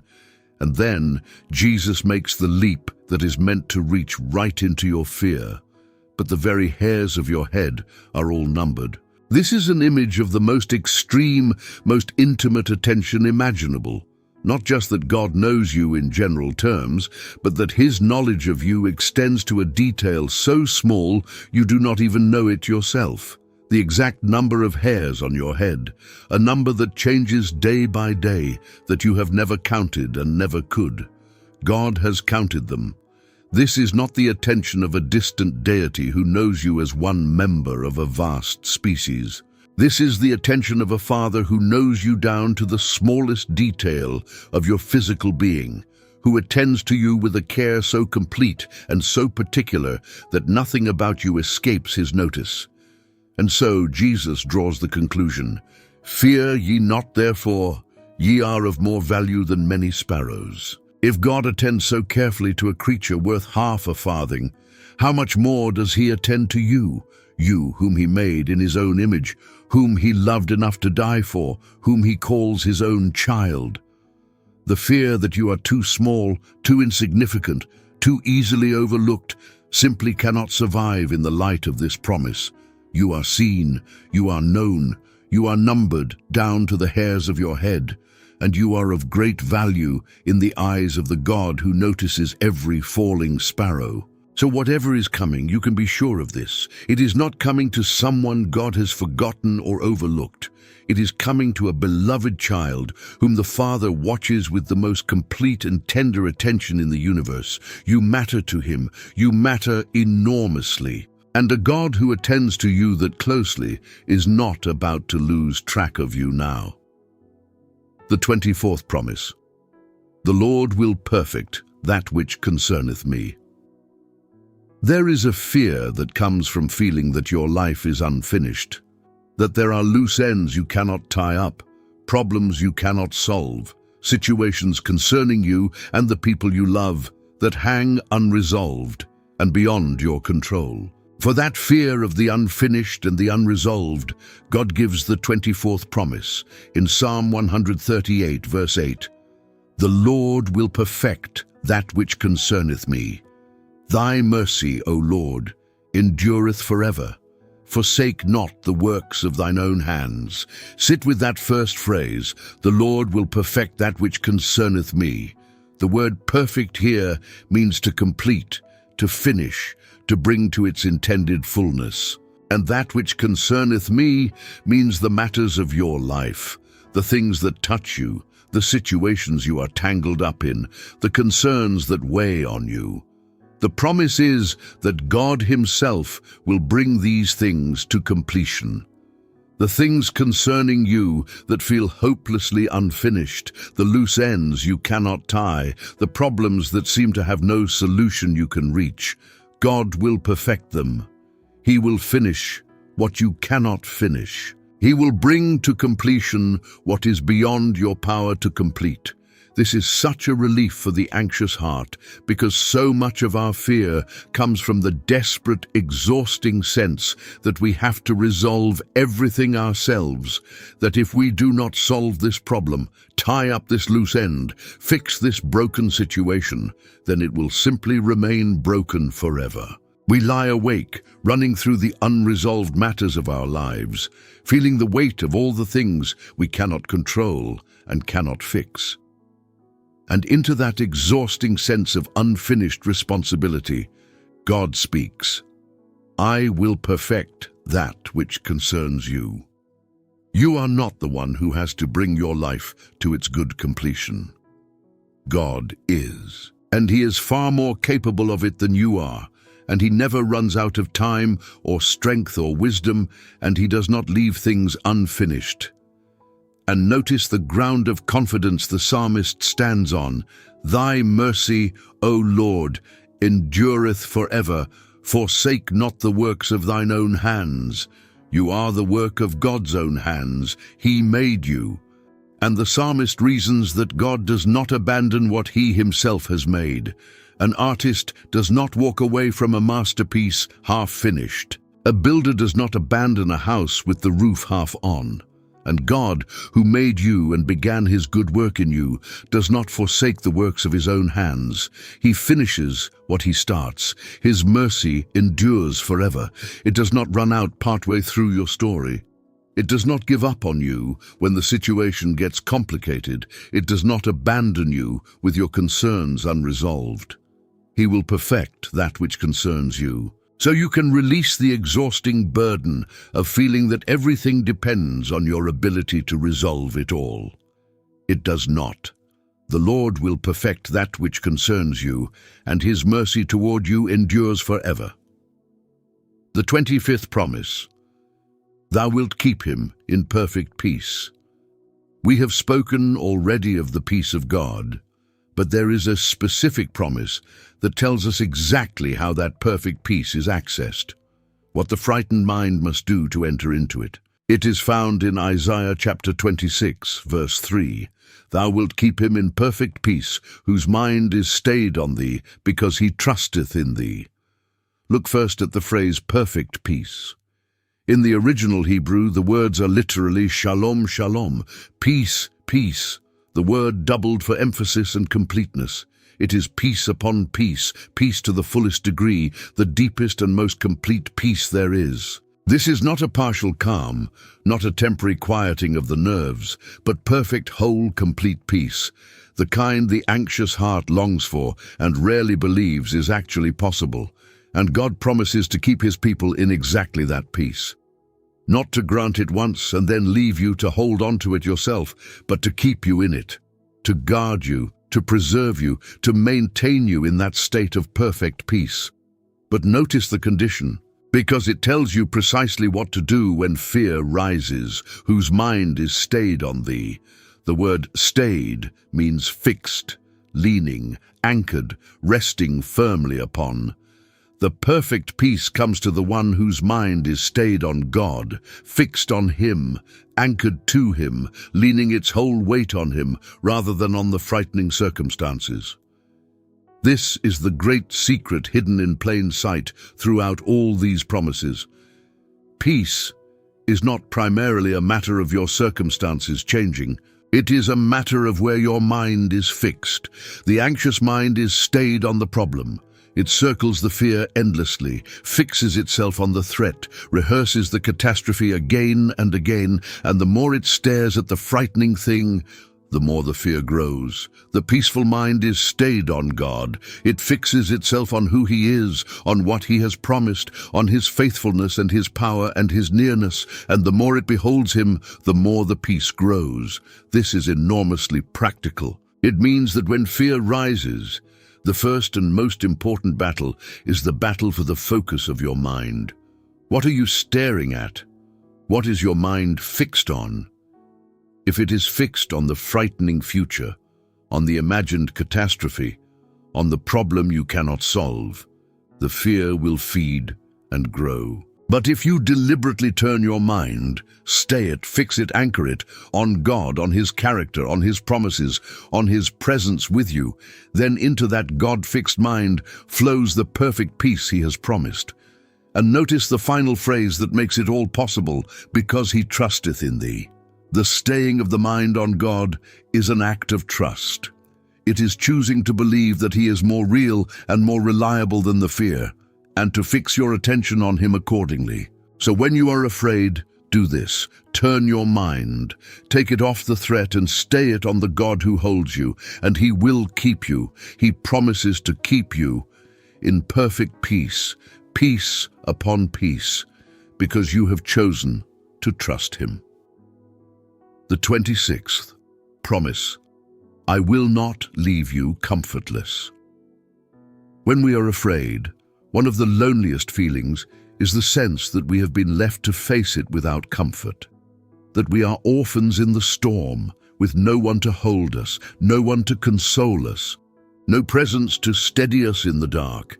Jesus, knowing His disciples were about to feel exactly this way, gave them the 26th promise in John chapter 14, verse 18, I will not leave you comfortless, I will come to you.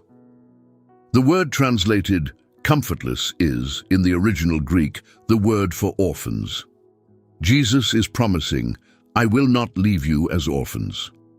Think about the depth of that image. An orphan is one who has been left alone in the world, without the protection and provision and presence of a parent, exposed and unguarded and on their own. And that is precisely how the disciples were about to feel as Jesus went to the cross, abandoned, exposed, left alone in a hostile world. And it is how you may feel right now in your own fear, orphaned, unprotected, facing the coming storm without anyone to shelter you. Into that exact feeling Jesus speaks, I will not leave you as orphans. I will come to you. And how does He come? This promise is spoken in the same conversation in which Jesus promises the coming of the Holy Spirit, the Comforter, the one who would come to dwell not merely alongside the disciples but within them.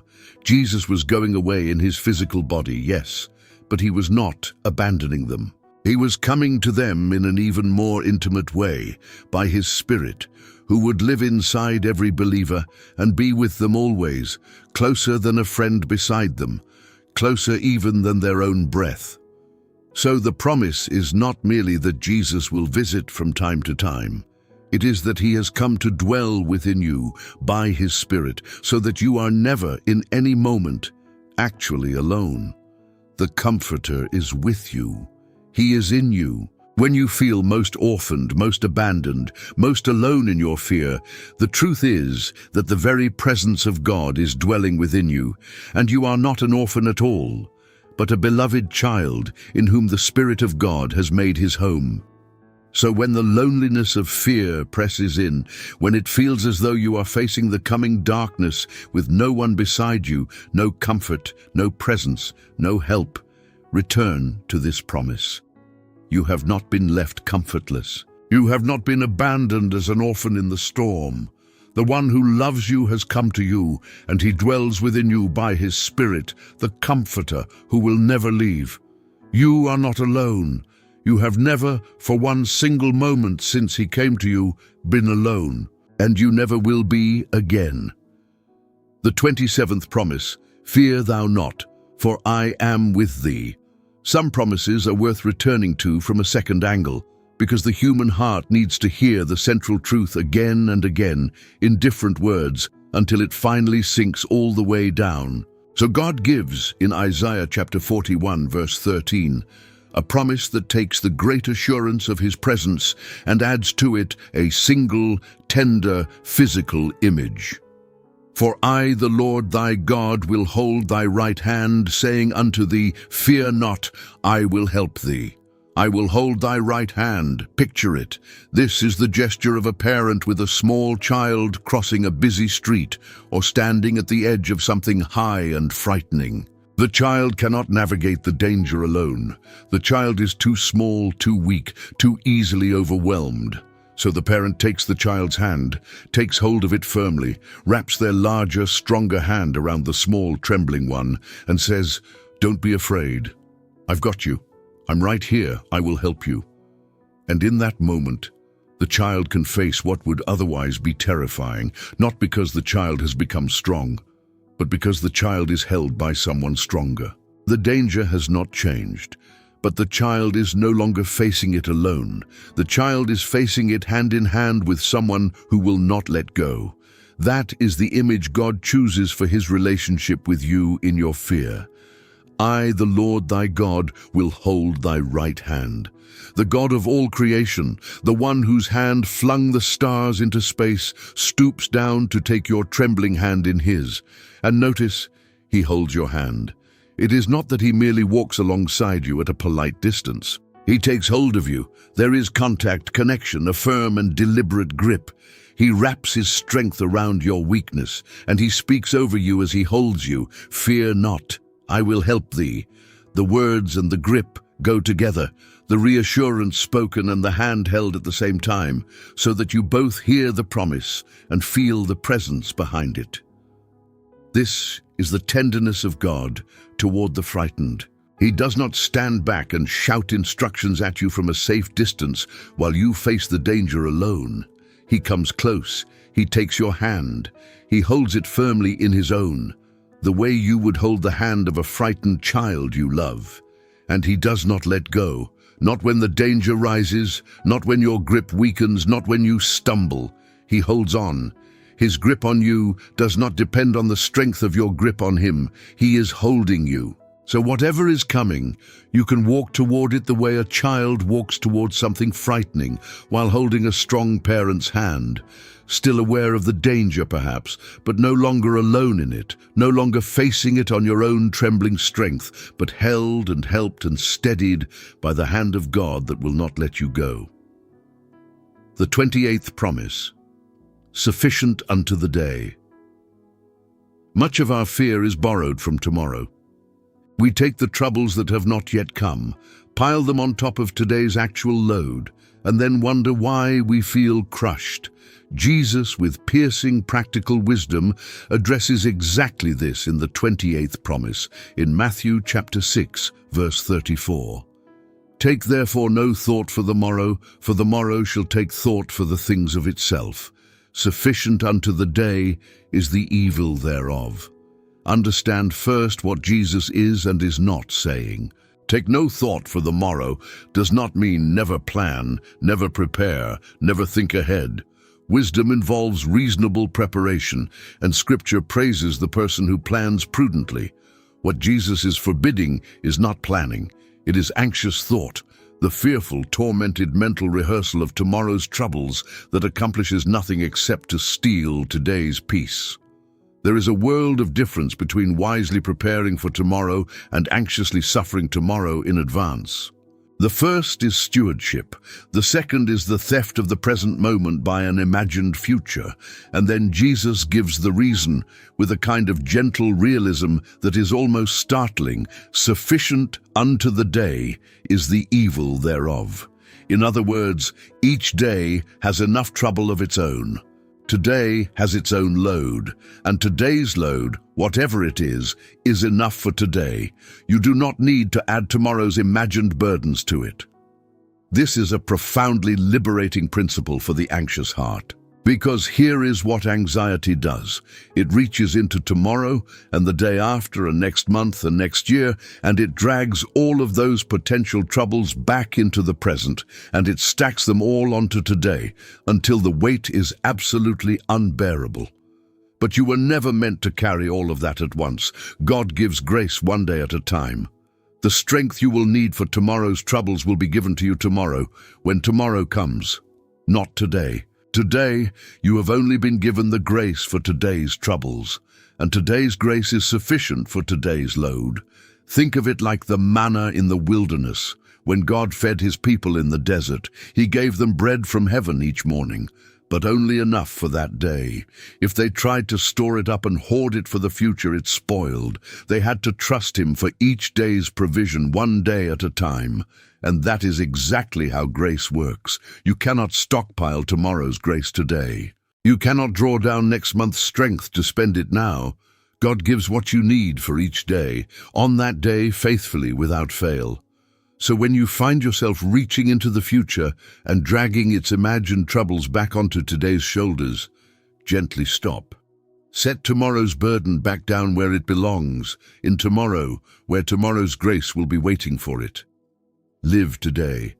Carry only today's load on today's strength. And trust that when tomorrow comes, the God who has been faithful every single day of your life will be faithful then too, with grace sufficient for whatever that day holds. The 29th promise, the Lord shall fight for you. There are battles in life that are simply too big for us, situations where we are outnumbered, outmatched, utterly incapable of winning by our own strength. When the people of Israel stood trapped between the Red Sea and the advancing army of Egypt, with no way forward and no way back and certain death bearing down on them, God gave them and gives you the 29th promise. In Exodus chapter 14, verse 14, "The Lord shall fight for you, and ye shall hold your peace." Picture the scene, because it is one of the most hopeless situations imaginable. The Israelites are pinned against the sea. Behind them thunders the most powerful army in the world, chariots and horsemen closing in fast, coming to slaughter or re-enslave them. In front of them is deep water they cannot cross. There is no escape route, no strategy, no human possibility of survival. They are trapped and they are terrified, and by every rational calculation, they are about to be destroyed. And it is precisely there, in the most hopeless and helpless situation possible, that Moses turns to the panicking people and delivers God's word. "The Lord shall fight for you, and ye shall hold your peace." Notice the astonishing division of labor in this promise. God will fight. You will hold your peace. In other words, this battle is not yours to win. It is too big for you, and God knows it is too big for you, and so he does not ask you to win it. He asks you to be still. Your job, in the face of the overwhelming and impossible situation, is not to fight harder, strategize better, or somehow find within yourself the strength to overcome what is clearly beyond you. Your job is to hold your peace, to be still, to stand firm, to stop your frantic striving, and to watch God do what only God can do. And then, as the story goes, God parts the sea. He makes a road where there was no road. He delivers his trapped and helpless people through the middle of the impossible, and he deals with the pursuing army himself. They did nothing but walk through the path he opened. He fought the battle. They held their peace. This is one of the hardest and most freeing promises for the frightened heart, because it goes against every anxious instinct. When we are afraid, everything in us wants to do something, to strive, to fight, to wrestle the situation into submission by our own effort. And sometimes God does call us to act, but there are battles, the biggest ones, the ones truly beyond us, where the call is not to fight, but to be still and to trust him to fight for us. There are situations so far beyond your power that the most faithful, most courageous thing you can do is to stop striving and let God be God. The Lord shall fight for you, you shall hold your peace. So when you find yourself trapped against an impossible situation, with the enemy closing in and no way out that you can see, remember, it is not all up to you. Some battles are the Lord's to fight. Stand still. Hold your peace and watch the God who parts seas make a way where there is no way. The 30th promise. Nothing shall separate us from the love of God. We have reached the 30th promise, the halfway point of our journey through these 60 assurances. And it is fitting that at the center we place one of the greatest promises in all of Scripture, the towering crescendo of Paul's letter to the Romans. Romans chapter 8, verses 38 and 39. For I am persuaded that neither death, nor life, nor angels, nor principalities, nor powers, nor things present, nor things to come, nor height, nor depth, nor any other creature shall be able to separate us from the love of God, which is in Christ Jesus our Lord. Listen to the sweep of this promise, because Paul is deliberately trying to name absolutely everything you could possibly fear, in order to declare that none of it, not one thing on the entire list, not anything that could ever be added to it, can separate you from the love of God. He begins with the two greatest fears of all, neither death nor life. Death, the great terror, the final enemy, cannot separate you from God's love. And life, with all its unknown troubles and its long uncertainties, cannot separate you either. Then he ranges wider: angels, principalities, powers, every spiritual force, every unseen power in the universe. Then, most pointedly for our purposes, nor things present nor things to come. The things happening to you right now, and, hear this, the things that are coming. The very thing you are afraid of, the future that fills you with dread, the thing that is coming toward you, Paul specifically names it, things to come. And he declares that it too is powerless to separate you from the love of God. This is the promise that stands guard over every other promise in this entire teaching. Because ultimately, underneath every specific fear, the deepest terror of the human heart is the fear of being cut off, cast out, separated from love, left utterly alone in the universe. And Paul, having thought through everything that could possibly threaten you, arrives at an unshakable conclusion. Nothing can do it. Nothing that exists, nothing that could ever exist, nothing in all creation has the power to separate you from the love of God in Christ Jesus. The love that holds you is stronger than death itself. It is stronger than every power in heaven and earth. It is stronger than your past and stronger than your future. It is stronger than the thing you fear most. Whatever is coming, it cannot come between you and the love of God. That love has hold of you, and its grip cannot be broken by anything in existence. So let this be the anchor at the center of everything. Whatever you are afraid of, and we have named so many fears already, and will name more, hold it up against this promise. Can it separate you from the love of God? Death cannot, life cannot, powers cannot, things present cannot, and the things to come, the very things you are dreading, cannot. You are held by a love that nothing in all the universe can break, and a person held by that love, secure in that love, unable to be separated from that love by anything that exists, has, in the end, nothing left to ultimately fear. The worst that could ever happen still could not accomplish the one thing that would truly destroy you. It could not separate you from the love of God. And so you are safe, eternally, unbreakably safe, in the only way that finally matters. The 31st promise, be still and know that I am God. In the middle of that same psalm about the mountains shaking and the earth being removed, God speaks a command that has become a refuge for countless frightened souls. Psalm 46, verse 10, be still and know that I am God. I will be exalted among the heathen. I will be exalted in the earth. Be still. In a world that never stops moving, in a mind that never stops racing, in a life that never stops demanding, these two words come like a hand laid gently on a trembling shoulder. Be still. The Hebrew carries the sense of letting go, of ceasing your striving, of dropping your hands and relaxing your desperate grip. It is a command to stop the frantic activity, stop the anxious problem-solving, stop the exhausting effort to control what you cannot control, and simply be still before God. And notice that this stillness is commanded precisely in the context of upheaval. This is not a command for calm and easy days. It is spoken over the roar of the shaking mountains and the raging sea. In the very middle of the chaos, God says, "Be still." And stillness is joined to knowing. Be still and know that I am God. The stillness is not empty. It is not the mere absence of activity.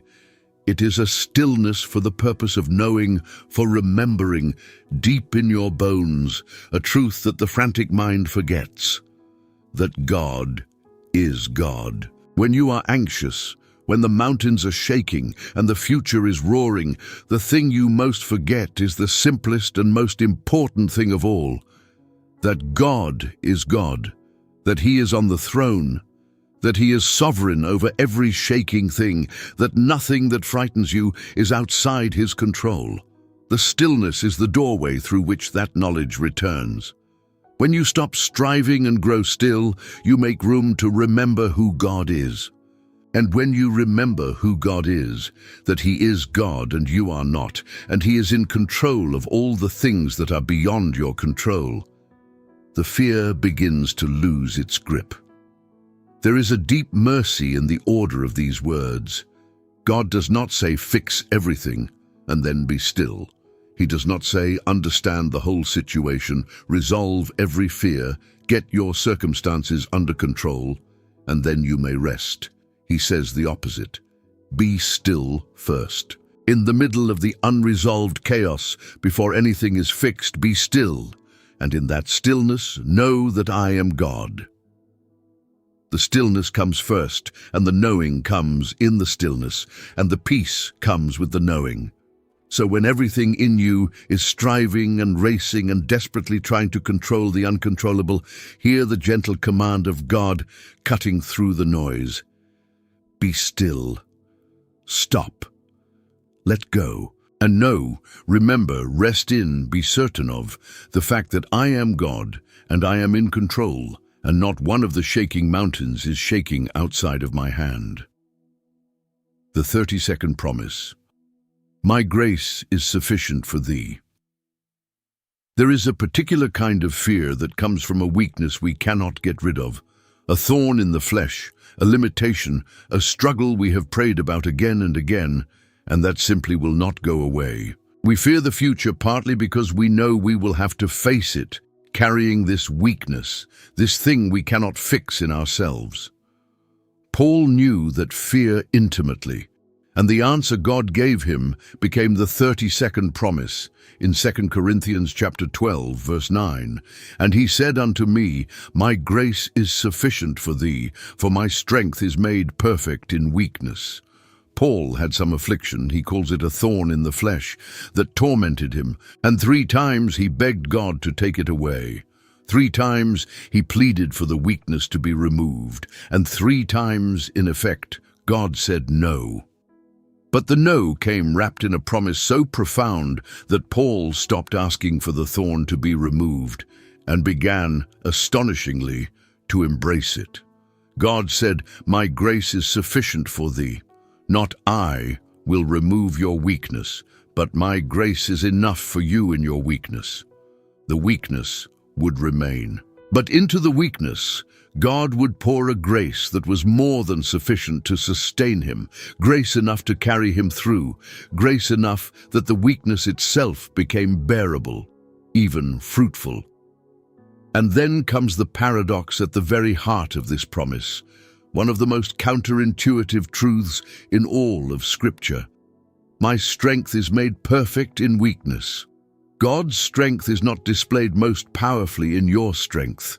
It is displayed most powerfully in your weakness. When you are strong, self-sufficient, capable, it is easy to lean on your own strength and never truly know God's. But when you are weak, when you have come to the end of yourself, when you are facing something you clearly cannot handle on your own.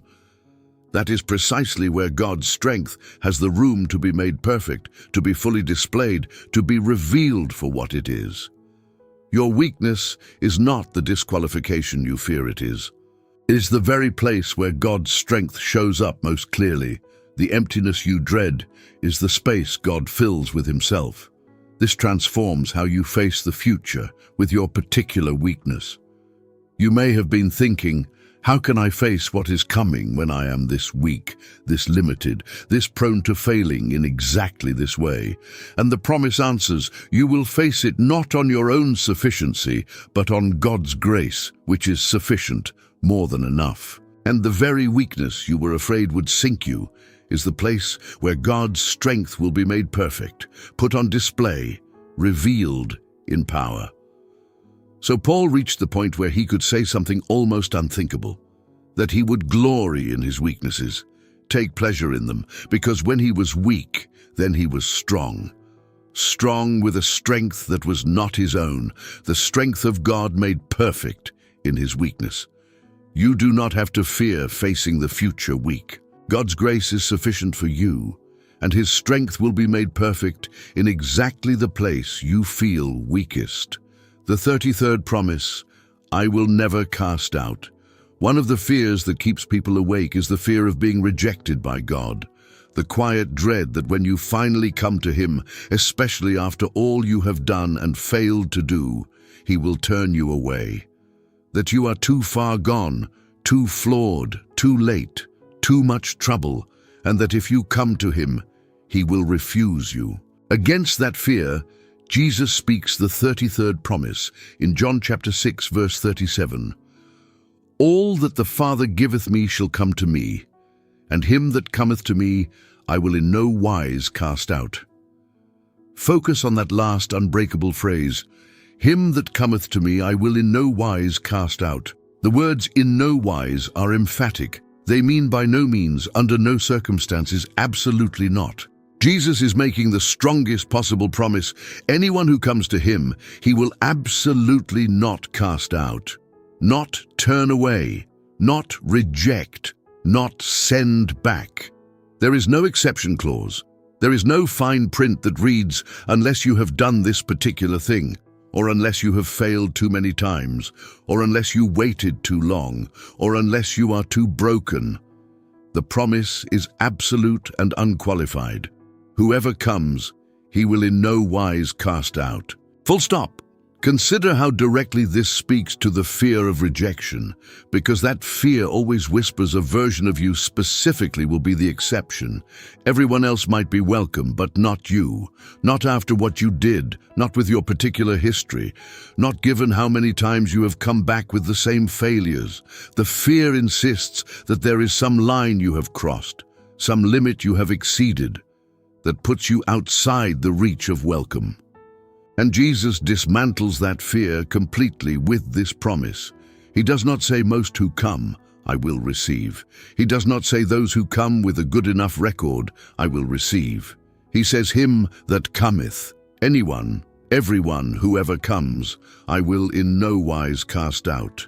You are included in that word him. You, specifically, whoever you are, whatever you have done, however many times you have come before. If you come, you will not be cast out. That is His promise, and He does not break His promises. So if part of your fear is the fear that God will reject you, that you are too flawed to be welcomed, too late to come home, too much of a repeat offender to be received again, let this promise settle the matter forever. The one who has all authority to receive or reject has bound himself with an absolute promise. Whoever comes, He will never cast out. The door is open. It has never been closed to you. You will not be turned away.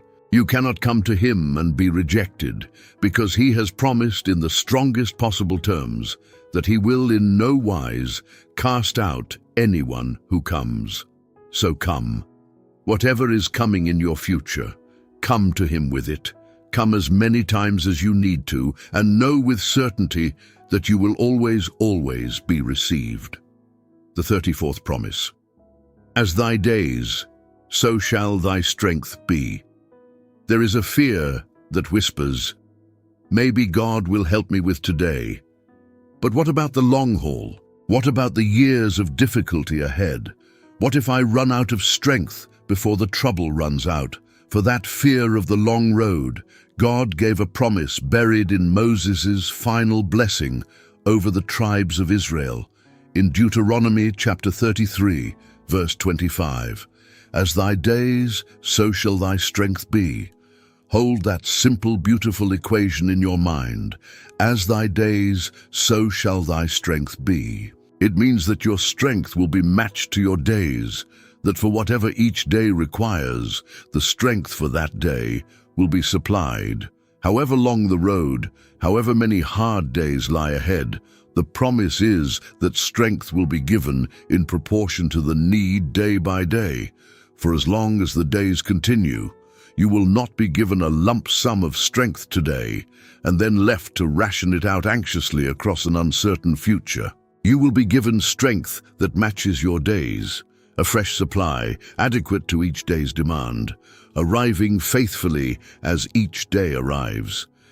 This directly addresses the fear of endurance, the fear that you can perhaps make it through today, but that you will surely collapse somewhere in the long months or years of difficulty ahead. And that fear is based on a mistaken calculation. It looks at the whole long road stretching out ahead, adds up all the strength that the entire journey will require, compares that enormous total to the small amount of strength you feel you have right now, and concludes in terror, I will never make it.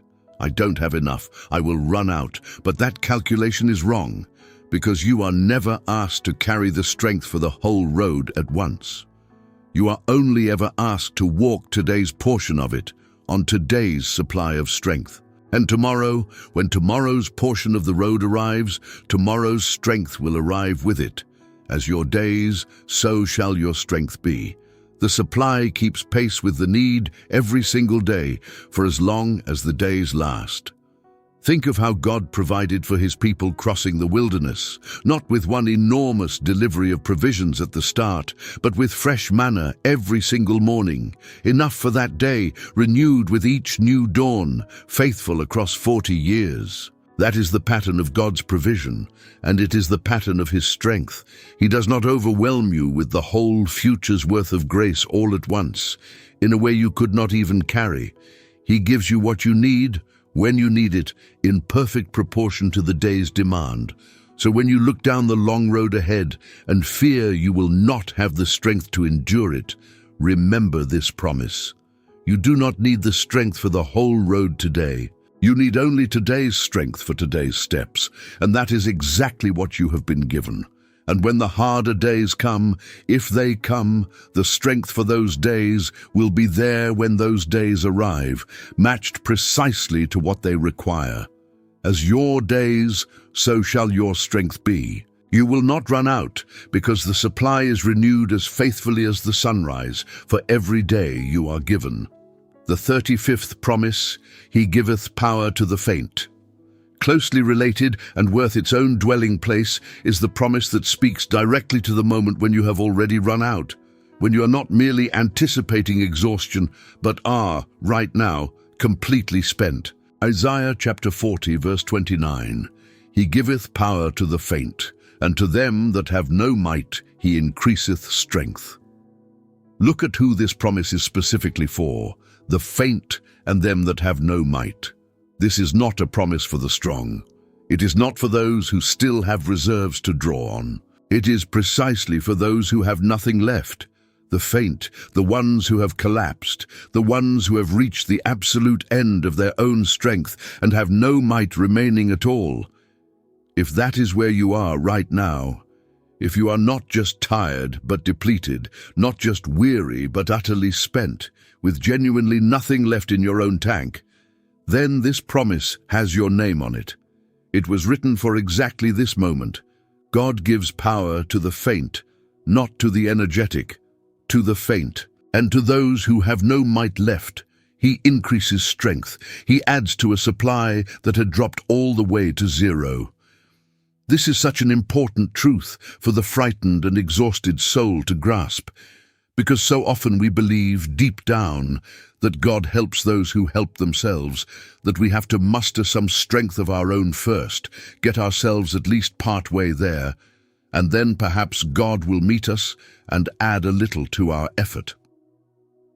But this promise says something radically different. It says God's power is given specifically to those who have no power of their own. His strength flows precisely to the point of total weakness. You do not have to bring him a partial supply for him to top off.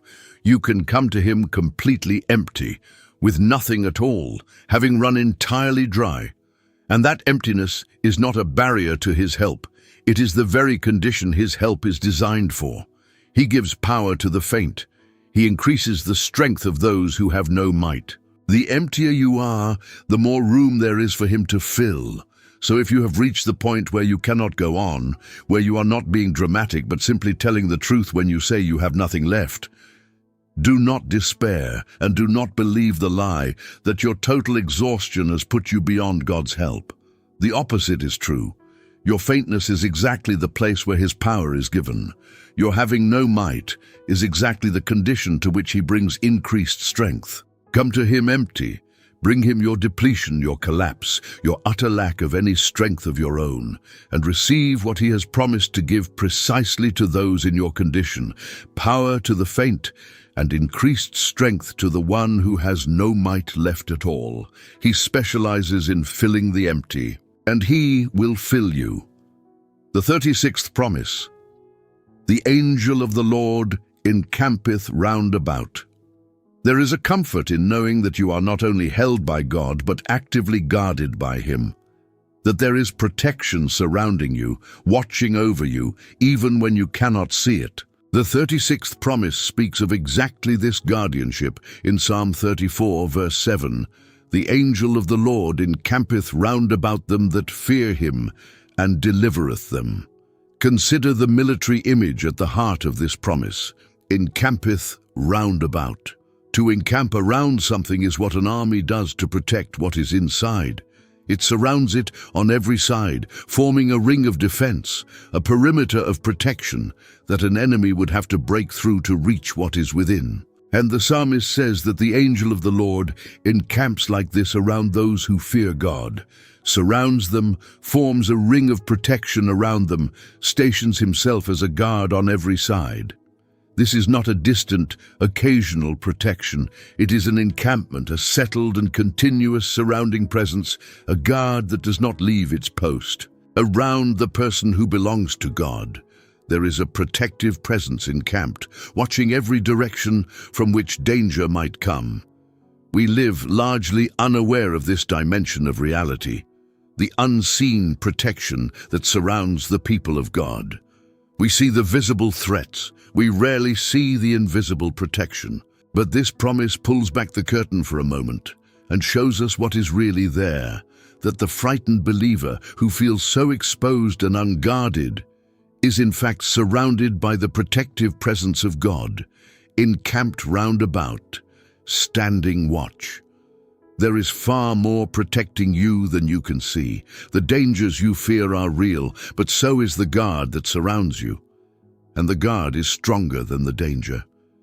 You are not as exposed as you feel. You are ringed about on every side by a protection you cannot see, but that is nonetheless entirely real, stationed there by the God who watches over you.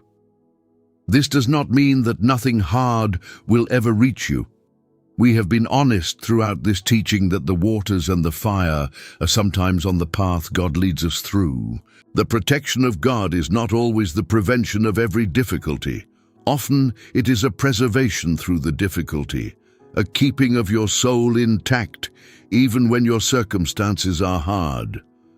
But it does mean that you are never facing anything alone and unguarded. The angel of the Lord encamps round about those who fear him. Whatever comes at you must come past the encampment of God. And nothing gets through that ring of protection except what he, in his wisdom and love, permits to pass for purposes that will ultimately serve your good. So rest tonight in this. You are surrounded. You are guarded. There is an encampment of divine protection ringed about your life, and it does not sleep, and it does not leave its post, and it stands between you and every danger you fear. The 37th promise: I have loved thee with an everlasting love. Beneath the fear of the future often lies an even older wound, the fear that we are not truly loved, or that whatever love we have received is fragile, conditional, and could be withdrawn if we disappoint enough, fail enough, or simply exist too long as our flawed selves. Against that deep ache, God speaks the 37th promise in Jeremiah chapter 31, verse 3. The Lord hath appeared of old unto me, saying, Yea, I have loved thee with an everlasting love, therefore with loving kindness have I drawn thee. Hold on to that word, everlasting. God's love for you is not a love that began at some point and could therefore end at some point. It is an everlasting love, a love without beginning and without end, a love that reaches back before you were born and stretches forward beyond the end of all things. This is not the fragile, conditional love that human beings so often experience, the love that has to be earned and can be lost, the love that is given when we perform well and withdrawn when we fail. God's love for you is of an entirely different order. It is everlasting. It does not depend on your performance, because it did not begin with your performance. It was there before you did anything at all, good or bad. And because it did not begin with anything you did, it cannot end with anything you do. An everlasting love has no expiration date and no conditions that could void it. It simply is, and it simply continues forever. And notice what flows from that everlasting love. Therefore, with loving kindness have I drawn thee. The word drawn is the language of gentle pulling, of tender attraction, of being drawn near. Because God has loved you with an everlasting love, He has been drawing you toward Himself with loving kindness, with gentle, persistent, tender care. Every good thing that has ever pulled you toward Him, every moment of longing for something more, every stirring of your heart toward the light, that was the everlasting love of God, drawing you with loving kindness. He has been reaching for you your entire life, drawing you gently toward Himself, motivated by a love that has no beginning and no end. This matters enormously for the fear of the future, because so much of that fear is quietly rooted in the suspicion that we are ultimately on our own, unloved at the deepest level, that if things go badly enough, even God's care for us might run out. And this promise cuts that suspicion off at the root. You are loved with an everlasting love. It will not run out. It cannot be exhausted by your failures or your fears or the length of your struggles. Whatever the future holds, it holds no power to change the everlasting love with which God loves you. You will walk into tomorrow and every tomorrow after it, held by a love that was set on you before the foundation of the world and will not release you through all eternity. That love is the ground under everything, and it is everlasting. The 38th promise: Lo, I am with you always. Among the very last words Jesus spoke on this earth before He ascended and was taken from the disciples' sight was a promise meant to carry them and every believer after them through everything that would ever come. Matthew chapter 28, verse 20, Lo, I am with you always, even unto the end of the world. These are the final words of Matthew's gospel, and there is deep significance in the fact that Jesus chose to end with this, not with instructions, not with a warning, not with a prophecy, but with a promise of His presence. Lo, I am with you always. He was about to depart visibly. His physical presence would no longer walk beside them on the roads of Galilee. And into that departure, into the disciples' fear of being left without Him, He speaks the promise that changes everything. I am with you always. not sometimes, not when things are going well, not only in the good seasons, always, every day, every hour, every circumstance, without a single gap or interruption, all the way to the very end. Look at that beautiful, sweeping word. Always, always. There is no situation excluded from it. There is no day of your life, however dark, however frightening, on which this promise does not hold. When you were at your lowest, He was with you. When you face your hardest day still to come, He will be with you. In the ordinary Tuesday and in the crisis that arrives without warning, in the seasons of joy and in the valley of the shadow of death, always. And notice the extent of it, even unto the end of the world. This is not a promise that runs out at some point, that expires when times get too hard, or that has a limit somewhere down the road. It runs all the way to the end. There is no point in your future, not the end of your own life, not the end of the age itself, at which the presence of Jesus with you comes to a stop. He is with you always, right to the very end, and then, on the other side of that end, forever. This is, in a sense, the promise that gathers up all the others. Because we have seen, again and again throughout this teaching, that the deepest ground of every comfort God gives is His presence. I am with you, echoing through promise after promise as the bedrock beneath them all. And here, in the final words of the gospel, Jesus seals it with a permanence that reaches to the end of time. Whatever is coming, He will be with you in it, always, without exception, all the way to the end and beyond. So you never step into any future alone. You never face any coming thing by yourself. The risen Christ, who has all authority in heaven and on earth, has promised to be with you always, even unto the end of the world. And He is with you now, in this very moment, as near as your own breath, and He is not going anywhere. The 39th promise. The Lord is nigh unto them that are of a broken heart. Sometimes the future frightens us most when our hearts are already broken, when we are approaching what is coming not from a place of strength, but from a place of grief, already wounded, already crushed by something that has happened. For those who face the future with a broken heart, God gives the 39th promise in Psalm 34, verse 18. The Lord is nigh unto them that are of a broken heart, and saveth such as be of a contrite spirit. There is a tenderness in this promise that the wounded heart desperately needs to hear.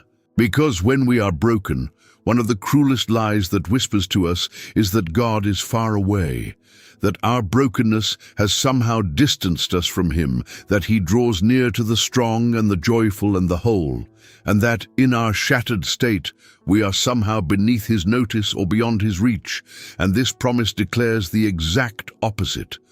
The Lord is nigh, the Lord is near, close, right at hand, unto them that are of a broken heart. Far from being distant from the broken-hearted, God is especially near to them.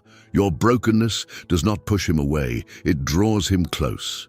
The very condition you feared might separate you from God is the condition that brings Him nearest of all. Think about how this reflects the very heart of God. He is not drawn primarily to the impressive, the strong, the self-sufficient. He is drawn to the broken, the crushed, the contrite.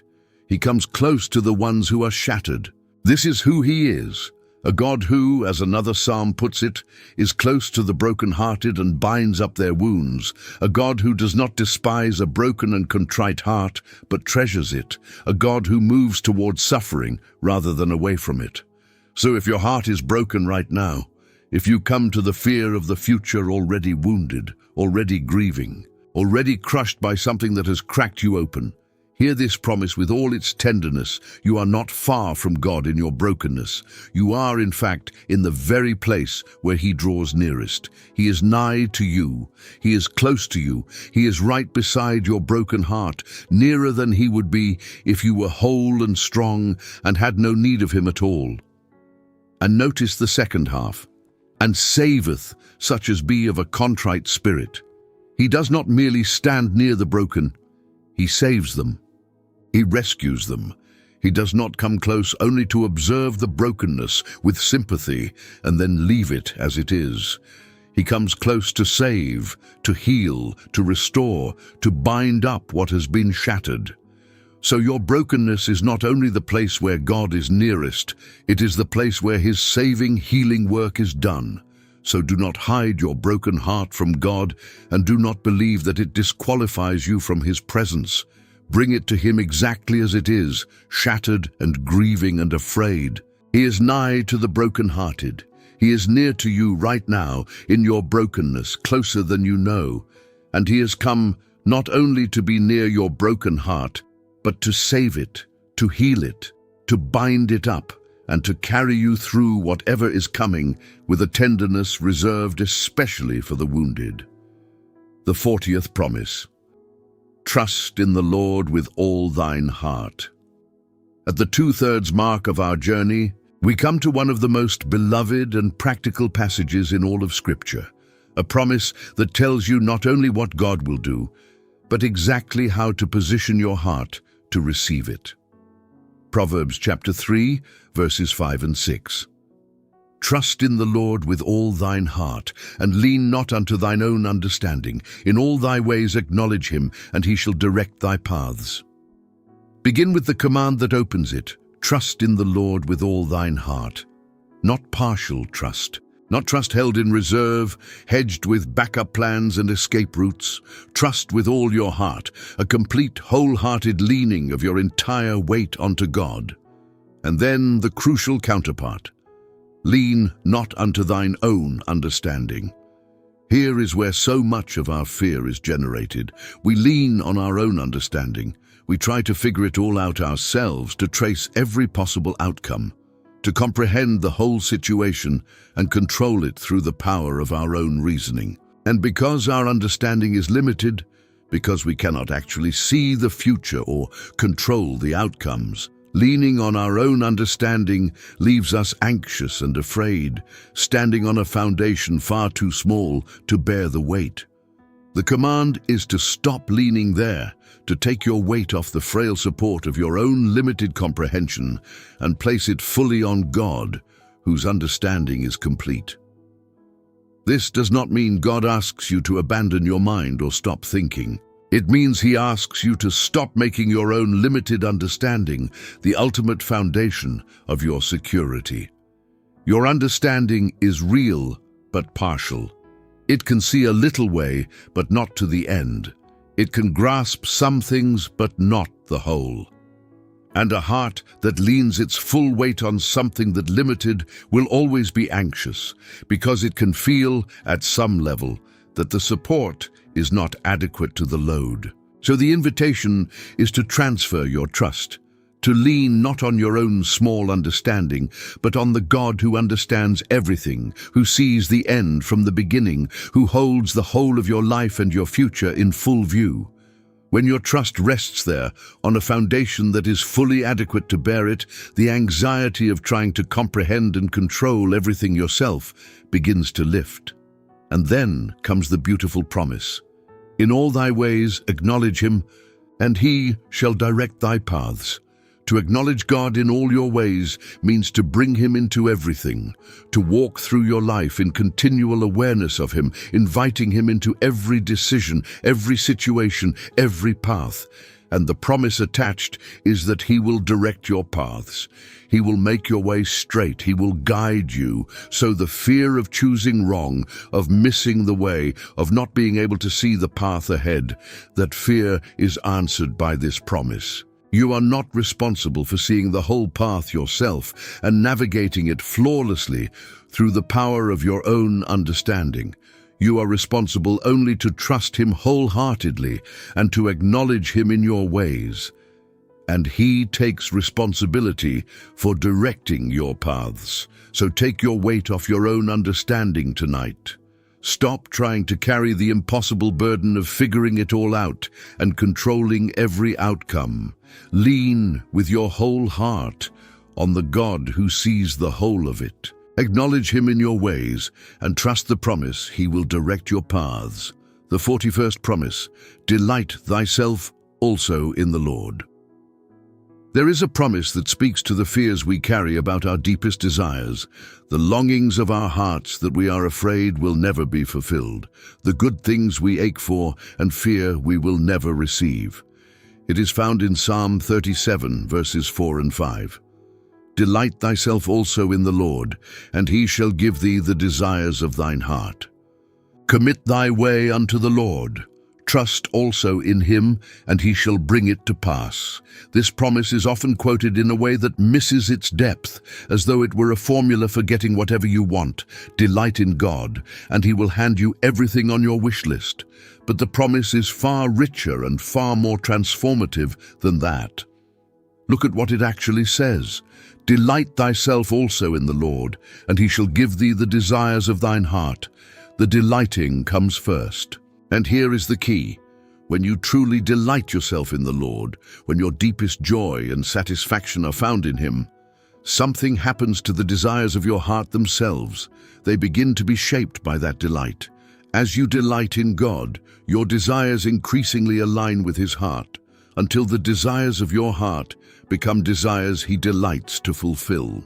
The promise is not that God becomes a means to your ends, but that as you find your delight in him, your very desires are transformed and then satisfied. And this speaks to a real fear, the fear that the deep longings of your heart will go forever unmet, that you will reach the end of your life with the truest aches of your soul unfulfilled. This promise offers a different vision, that when your delight is anchored in God himself, the deepest desires of your heart find their fulfillment.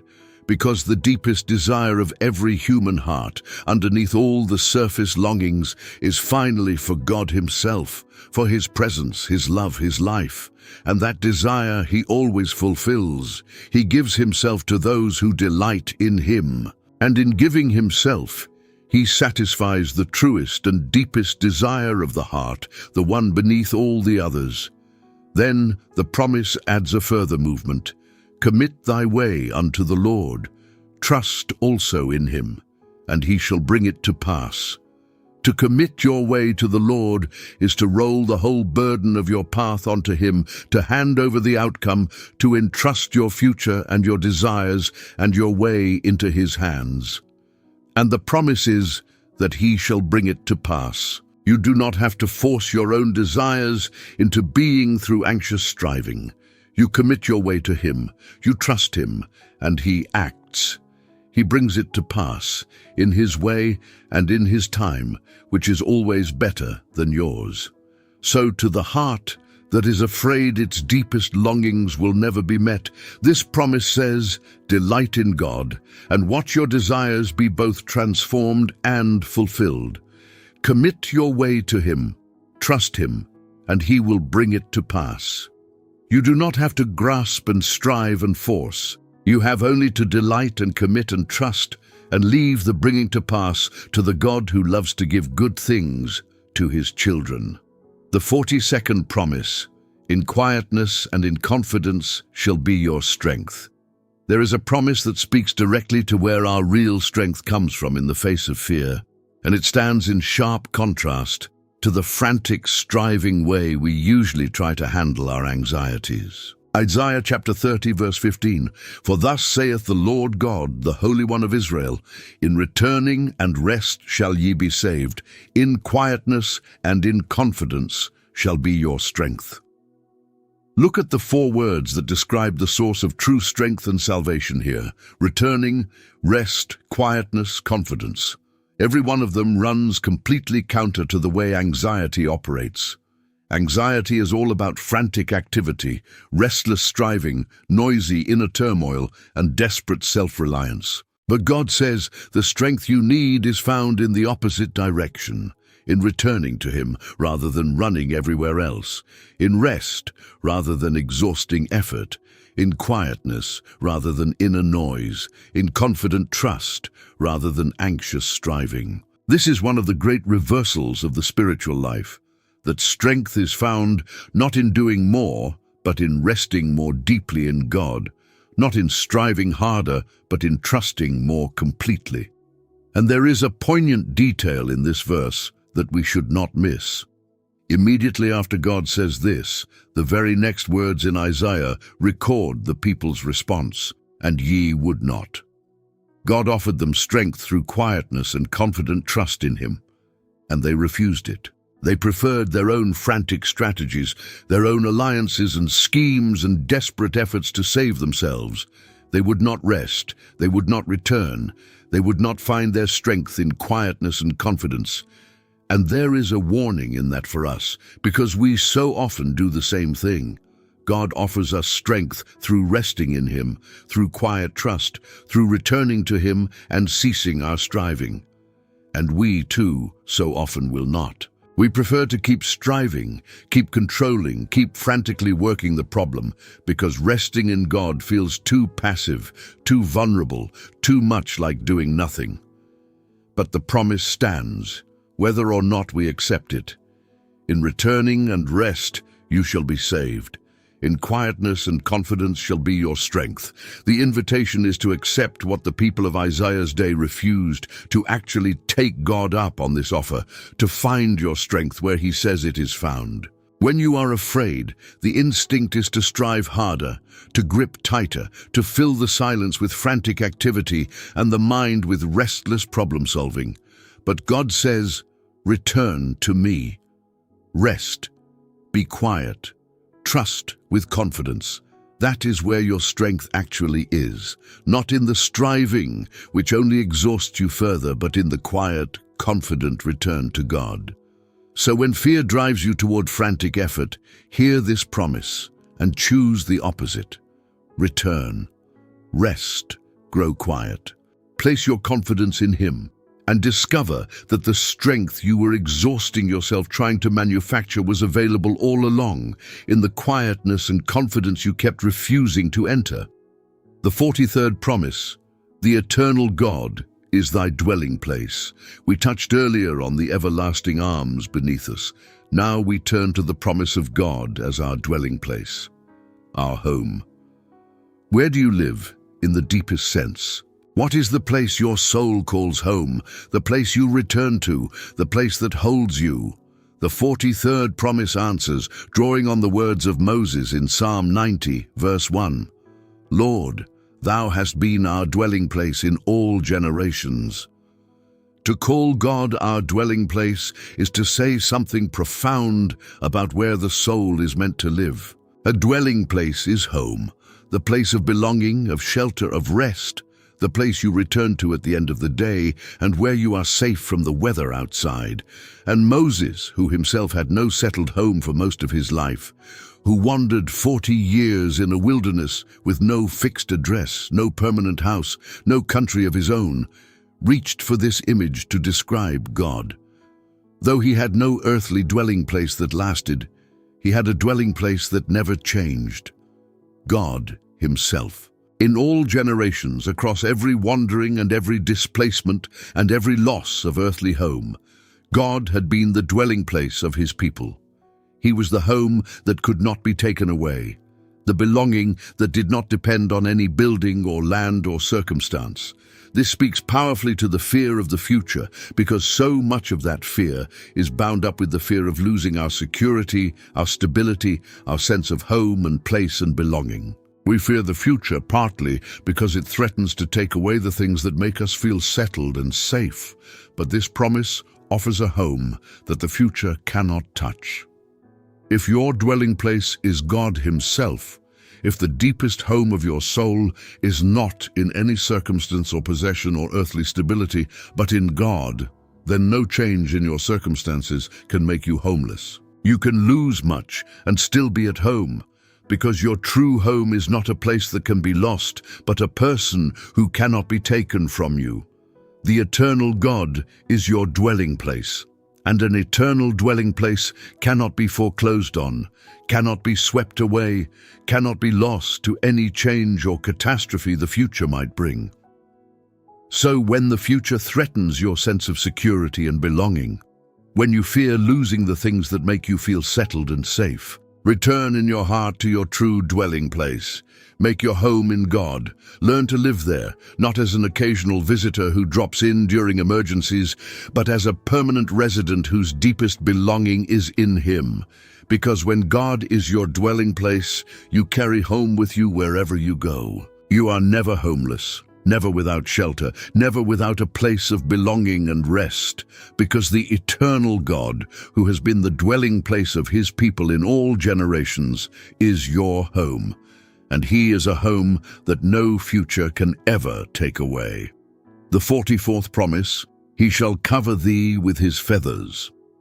There is a promise of protection so tender, so intimate in its imagery, that it has become one of the most cherished passages for those who are afraid. Psalm 91, verses 4 through 6, He shall cover thee with His feathers, and under His wings shalt thou trust. His truth shall be thy shield and buckler. Thou shalt not be afraid for the terror by night, nor for the arrow that flieth by day. Consider the image at the heart of this promise. He shall cover thee with His feathers, and under His wings shalt thou trust. This is the picture of a mother bird, sheltering her young beneath her wings, drawing them in close against her body, covering them completely with her feathers so that they are hidden, warmed, and protected from every danger. It is one of the most tender images of protection in all of nature. The little ones, too small and weak to defend themselves, are simply gathered in under the wings, pressed close to the one who loves them, sheltered by her very body from whatever threatens outside. And this is the image God chooses for how He protects those who take refuge in Him. He covers you with His feathers. He draws you in under His wings. You are not left exposed to the elements of your fear. You are gathered in close, hidden beneath the covering of God Himself. And notice what this sheltered position produces. Thou shalt not be afraid for the terror by night, nor for the arrow that flieth by day. The psalm names the whole spectrum of fear, the terror by night, that formless dread that comes in the darkness when we cannot sleep and our fears grow enormous, and the arrow that flies by day, the concrete dangers and threats that come at us in the light. Both kinds of fear, the vague nighttime dread and the specific daytime threat, are answered by the same shelter. Under the wings of God, covered by His feathers, you need not be afraid of either. Not because the terror and the arrows do not exist, but because you are sheltered from them, hidden beneath a covering they cannot penetrate, held close against the one whose truth is your shield and your defense. There is such comfort here for the frightened soul, especially in the night. So many fears come at night. The terror by night is named specifically because the darkness is when dread so often grows strongest, when we lie awake and the fears of what is coming loom largest and most overwhelming. And into that specific nighttime terror, this promise speaks. You are covered. You are under His wings. You can rest there in the dark, sheltered and warm and safe, pressed close against the God who has gathered you in. So tonight, if the terror comes in the darkness, picture yourself where this promise places you, not exposed and alone in the frightening night, but tucked in under the wings of God, covered by His feathers, held close against Him, sheltered by His truth. The terror by night cannot reach you there. You are covered. Rest under His wings, and do not be afraid. The 45th promise, I will strengthen thee, yea, I will help thee. We return now, 3/4 of the way through our journey, to gather up and dwell more fully on a phrase we touched at the very beginning, because it deserves its own place among these 60 promises. From Isaiah chapter 41, verse 10, comes the triple assurance, I will strengthen thee, yea, I will help thee, yea, I will uphold thee with the right hand of my righteousness. We have already seen how this promise opens with fear not, for I am with thee, but now dwell on what God specifically commits to do, because He does not leave His presence as an abstraction. He spells out 3 concrete actions, each one meeting a different dimension of the frightened heart's need. I will strengthen thee for the times when you feel too weak, when the fear has drained you and you do not have the inner resources to stand. God commits to putting strength into you, his own strength, poured into your weakness. I will help thee. For the times when the task before you is beyond your ability, when you cannot do what needs to be done on your own, God commits to actively helping, to coming alongside and doing with you and for you what you cannot do by yourself. And I will uphold thee. For the times when you cannot even stand, when your own legs have given way and you are falling, God commits to holding you up, bearing your weight, keeping you from collapsing when you have no strength left to keep yourself upright. Notice how these three actions correspond to increasing degrees of need. Strengthening is for when you are weak but still standing. Helping is for when the task exceeds you but you are still engaged in it. Upholding is for when you can no longer hold yourself up at all and must be carried. God meets every level. There is no degree of need that outruns his commitment. Whether you are merely weakened, or genuinely overwhelmed, or completely collapsed, there is a matching promise. He will strengthen, he will help, he will uphold. Whatever level of weakness the future brings you to, God has already committed to meet you there with exactly the kind of aid that level of weakness requires. And all of it is done with the right hand of my righteousness.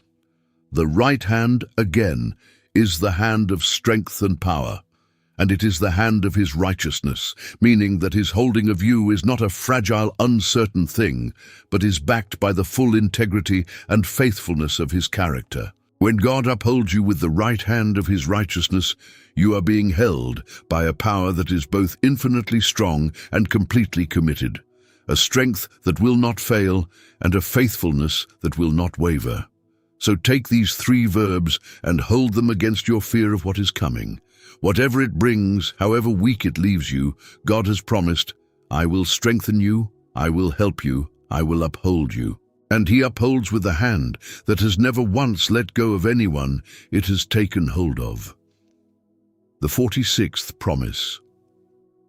When my father and my mother forsake me. There is a fear that reaches back to the most primal places in the human heart.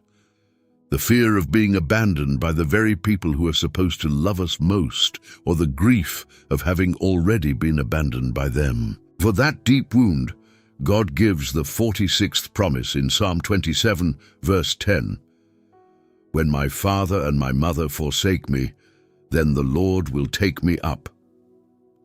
There is something almost startling about the honesty of this promise. It does not pretend that the people who should love us always will. It acknowledges plainly the possibility, and for many people the reality, that even a father and a mother, the two people most bound by nature and duty to love and protect a child, might forsake them. This is one of the deepest wounds a human being can carry, to have been let down, abandoned, or failed by a parent, by the very people whose love was supposed to be the most certain and unconditional of all. And the psalm does not minimize this wound or pretend it away. It names it directly, when my father and my mother forsake me. But then it speaks the promise that meets the wound. Then the Lord will take me up. The word suggests gathering up, taking in, receiving to oneself, the way you would gather up a child who has been left, drawing them into your arms and taking responsibility for them. So the promise is this: even in the worst case, even if the people who should most certainly have loved you have failed you, even if you have known the specific grief of being forsaken by a parent, there is one who will not forsake you. When they let you down, God takes you up. His love steps into the exact gap left by the love that failed. Where the human love that should have held you gave way, the love of God is there to gather you in, to receive you, to take you as his own. This speaks to a fear and a wound that many carry silently for their entire lives.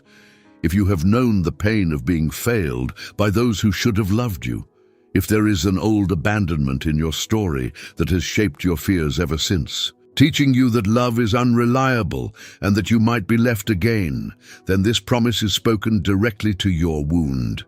The failure of human love, however deep it cut, is not the final word over your life. There is a love that does not fail, a Father who does not forsake, who steps into the very gap left by the love that let you down and takes you up. He gathers you in. He receives you as his own. And his taking you up is not fragile or conditional like the love that failed you. It is the everlasting love of God, and it will never, ever leave you as you were left before. When they forsake you, he takes you up, and he never puts you back down. The 47th promise, thou shalt hide them in the secret of thy presence. There is a promise about refuge so intimate that it speaks of a hidden, secret place where God shelters those he loves from everything that would harm them. Psalm 31 verse 20, thou shalt hide them in the secret of thy presence from the pride of man. Thou shalt keep them secretly in a pavilion from the strife of tongues. Consider the phrase, the secret of thy presence. There is a hidden place, a secret shelter, and it is located in the presence of God himself. This is a place of concealment and safety where God hides those he loves away from the things that would wound them, from the pride of man, from the strife of tongues, from the harshness and cruelty and conflict of a hostile world. It is as though, in the very presence of God, there is a secret inner chamber, a hidden sanctuary, into which God draws his own and shelters them from the storms raging outside. And notice the specific threats named, the pride of man and the strife of tongues. These are the wounds that come from other people, from arrogance and cruelty, from words that cut, from the conflicts and criticisms and hostilities that human beings inflict on one another. For those specific wounds, God provides a specific shelter, the secret of his presence. Many of our deepest fears and hurts come precisely from other people, from what they might say, from their judgment and their cruelty and their words. The strife of tongues is a real and painful thing. Words can wound as deeply as any weapon, and the fear of others' hostility, criticism, and cruelty is one of the heavier burdens the human heart carries. And into that specific fear, this promise offers a specific refuge. There is a secret place in the presence of God where the strife of tongues cannot reach you. When you dwell in his presence, drawn into that secret shelter, the words and the pride and the cruelty of others lose their power to reach the deepest part of you. You are hidden.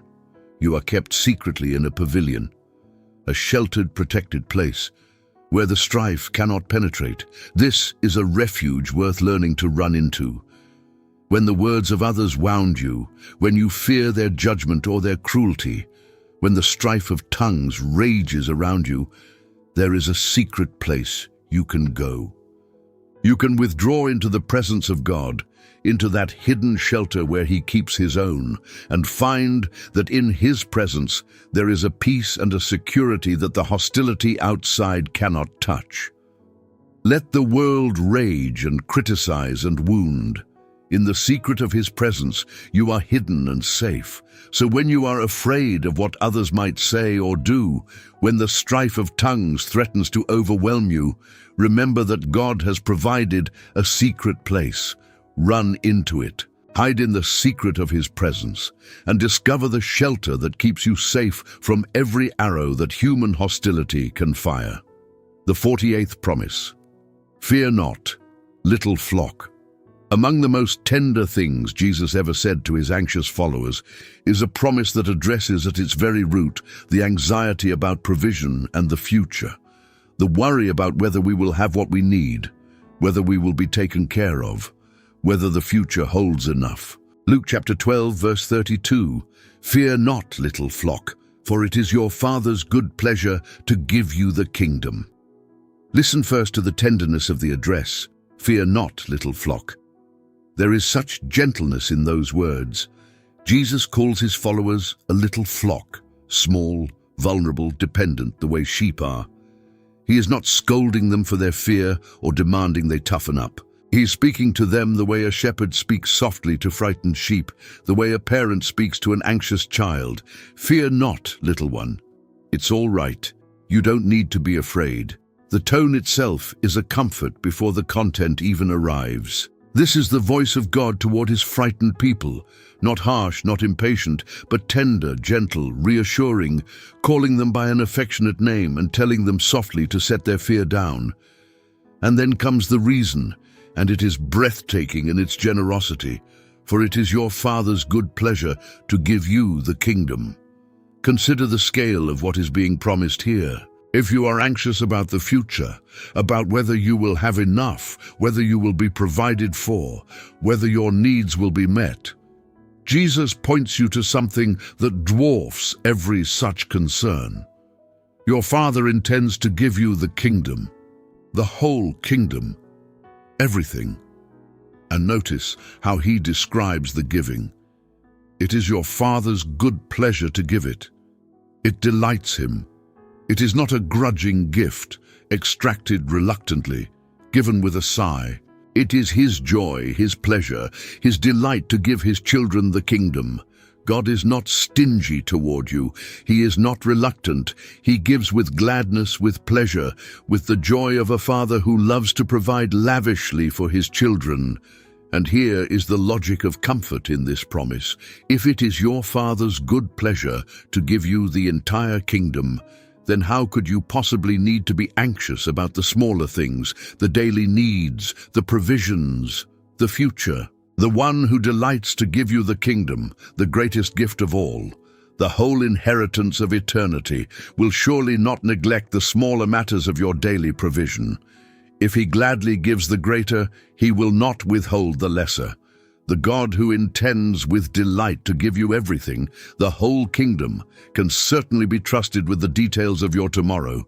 So fear not, little flock. The tenderness of that address and the immensity of that promise are together meant to lift the anxiety about provision and the future clean off your shoulders. Your Father delights to give you the kingdom. Rest in a Father like that. You are provided for by one whose good pleasure it is to give his children everything. The 49th promise. The peace of God shall keep your hearts.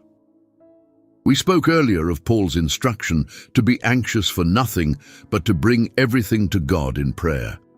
Now we dwell on the specific promise attached to that practice, the guardian peace itself, because it deserves its own place among these 60 assurances. Philippians chapter 4, verse 7. And the peace of God, which passeth all understanding, shall keep your hearts and minds through Christ Jesus. We have already noted that this peace passes all understanding, that it cannot be explained by your circumstances, that it settles over you in a way that makes no logical sense given what you are facing. But dwell now on that word, keep, because it holds the heart of the promise. As we noted, it is a military term. To garrison, to mount a guard, to post sentries around something precious to protect it from attack. And what does this peace stand guard over? Your hearts and minds. These are precisely the two places where fear does its damage. Fear attacks the heart, the seat of your emotions, your courage, your capacity to feel safe and loved.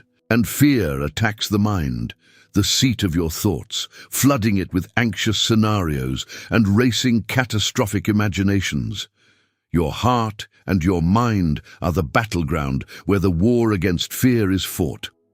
And the promise is that the peace of God will stand guard over both. Picture it. Around your heart, a garrison of God's peace, guarding the gate against the assaults of fear and despair. Around your mind, sentries of God's peace, standing watch against the invasion of anxious thoughts and catastrophic imaginations. The peace of God posts itself as a protective guard around the very faculties that fear most wants to capture. This is not a peace you have to generate and then anxiously maintain by your own effort.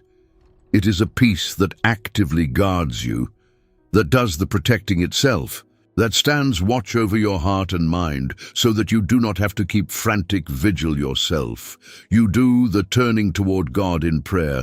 The peace of God does the guarding. And notice the channel through which this guarding peace comes, through Christ Jesus. It is not a vague, impersonal serenity. It comes through Christ, through relationship with Him, through His presence, through what He has done and who He is. The peace that guards your heart and mind is the peace of God delivered through Jesus, flowing from your union with Him. So when fear lays siege to your heart, when anxious thoughts mass at the gates of your mind, remember that you have a guardian. You are not defending the walls alone. The peace of God, which surpasses all understanding, is garrisoned around your heart and your mind, standing watch through Christ Jesus, guarding the very places where fear tries to break in. Bring your anxieties to God in prayer, as He has instructed, and then trust the peace He gives to do exactly what He has promised it will do, to keep your heart and mind, to stand guard over you, to protect the deepest places of you from the assaults of fear. The 50th promise, the Lord thy God in the midst of thee is mighty. We have reached the 50th promise, and it is one of the most extraordinary in all of Scripture. Extraordinary because it reveals not only how God feels toward you, but what God does in response to you, in a way that few passages anywhere in the Bible dare to describe. Zephaniah chapter 3, verse 17. The Lord thy God in the midst of thee is mighty. He will save. He will rejoice over thee with joy. He will rest in His love.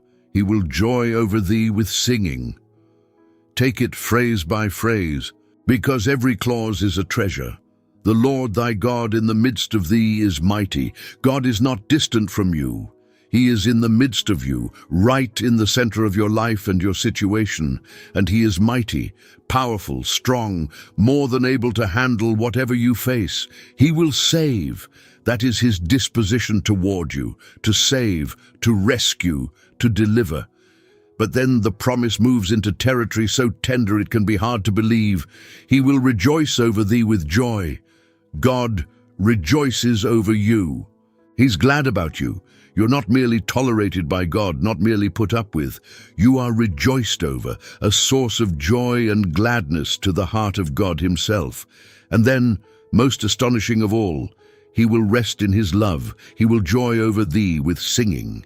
Sit with that final image, because it may be the most beautiful picture of God's heart toward you in all of Scripture. He will joy over thee with singing. God sings over you. The Creator of the universe, the Almighty, the one who spoke the stars into being, sings, and He sings over you, out of the joy He takes in you. Think about when people sing out of love. A mother sings over her infant, holding the child close, delighting in them, soothing them with a song that comes straight from her love. And that is the image God chooses for Himself in relation to you. He does not merely tolerate you or dutifully care for you. He delights in you so deeply that He sings over you, the way a mother sings over the child she loves, out of sheer joy and tender love. Consider what this does to the fear of the future. So often our fear is rooted at the deepest level, in a suspicion that we are not truly loved, not truly delighted in, that God's care for us is grudging or distant or conditional. And this promise shatters that suspicion completely. The God who is in the midst of you, mighty to save, is a God who rejoices over you, who rests in His love for you, who sings over you with joy. You are not merely safe with Him, you are treasured, delighted in, sung over. And a person who is loved like that, sung over by Almighty God Himself, held in a love so glad it breaks into song, has a foundation beneath every fear that nothing in the future can shake. Whatever is coming, it is coming to someone God sings over. Let that be the truth you carry into every fearful place. The mighty God in the midst of you delights in you so completely that He rejoices over you with singing. The 51st promise. Let not your heart be troubled. As Jesus prepared his disciples for the most frightening thing they would ever face, his death and departure, he gave them a promise about the future that reaches far beyond this life and answers the deepest fear of all. John chapter 14, verses 1 through 3. Let not your heart be troubled. Ye believe in God, believe also in me. In my Father's house are many mansions. If it were not so, I would have told you. I go to prepare a place for you. And if I go and prepare a place for you, I will come again and receive you unto myself, that where I am, there ye may be also. Jesus begins with the gentle command, let not your heart be troubled. And then he gives the disciples something to anchor their untroubled hearts to, not a vague reassurance, but a concrete promise about the future, about where all of this is finally heading. In my Father's house are many mansions. There is a place being prepared. The future, for those who belong to Christ, is not an empty void or a fearful unknown. It is a Father's house with room enough for all his children, a home being made ready. And Jesus adds a note of such personal reassurance. If it were not so, I would have told you, as if to say, I would not deceive you about this. I would not let you hope for something that was not real. If there were no such home, no such future, I would have told you plainly. But there is. It is real, and I am going to prepare it for you. And then the heart of the promise, I go to prepare a place for you. And if I go and prepare a place for you, I will come again and receive you unto myself, that where I am, there ye may be also. Jesus is not only preparing a place, he is coming back to bring his people there himself. The future, for those who are his, ends not in loss or darkness or separation, but in reunion, in being received to himself, in being brought to where he is, in being together with him forever. This is the answer to the deepest fear underlying all our fears, the fear of death, the fear of final loss, the fear of what lies beyond the edge of this life. And Jesus answers it with a promise of home, of preparation, of his return, of eternal togetherness in the Father's house. This transforms the fear of the ultimate future, because when the very worst that the future could hold, death itself, the end of this life, has been answered by the promise of a prepared place and a returning Savior who will receive you to himself. Then the sting is drawn from the deepest fear of all. Death is not a plunge into darkness for the one who belongs to Christ. It is a going home to a place prepared, received personally by the one who went ahead to make it ready. So let not your heart be troubled. Whatever the future holds in this life, its final destination for you is a Father's house with a prepared place, and a Savior who is coming back to bring you there, so that where he is, you may be also, forever. That is where your story is heading. And a story heading there has nothing in the end to ultimately fear. The 52nd promise, God shall wipe away all tears. Following naturally from the promise of the Father's house comes the promise of what that final home will actually be like. A promise that reaches to the very end of the Bible and paints the ultimate future of everyone who belongs to God. Revelation chapter 21, verse 4. And God shall wipe away all tears from their eyes, and there shall be no more death, neither sorrow nor crying, neither shall there be any more pain, for the former things are passed away. This is the final destination of the whole story, the ending toward which all of history and all of your life is moving. And look at what it promises. God shall wipe away all tears from their eyes. Notice the tenderness and intimacy of that image. It is not merely that there will be no more tears, it is that God himself will wipe them away. Picture the gentleness of it. God personally reaching out to wipe the tears from your eyes, the way a loving parent gently wipes away a child's tears, with tenderness and care. This is not a distant God declaring an end to sorrow from afar. It is an intimate God who comes close enough to wipe each tear personally from your face. Every tear you have ever cried, every grief you have carried, every sorrow of your whole life, God Himself will wipe them all away with His own hand.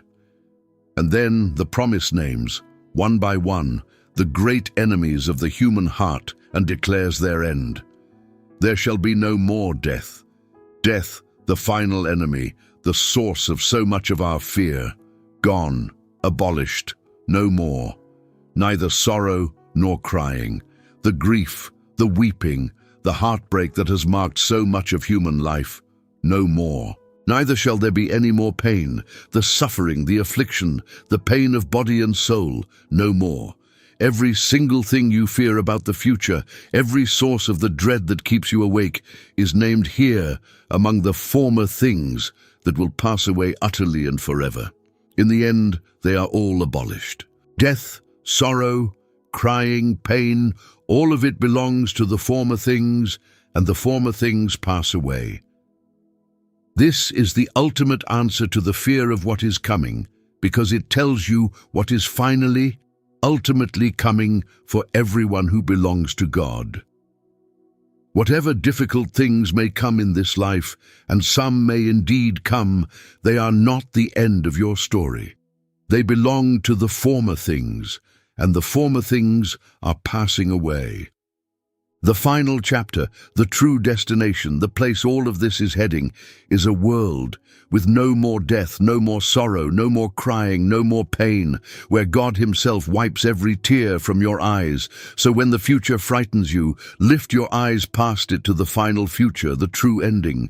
Hold the fears of tomorrow up against the certainty of that day. Everything you dread belongs to the former things, and the former things are passing away, giving way to an eternity in which God wipes away all tears, and death and sorrow and pain are no more forever. That is where you are heading. Let the certainty of that ending steady you through everything that comes before it.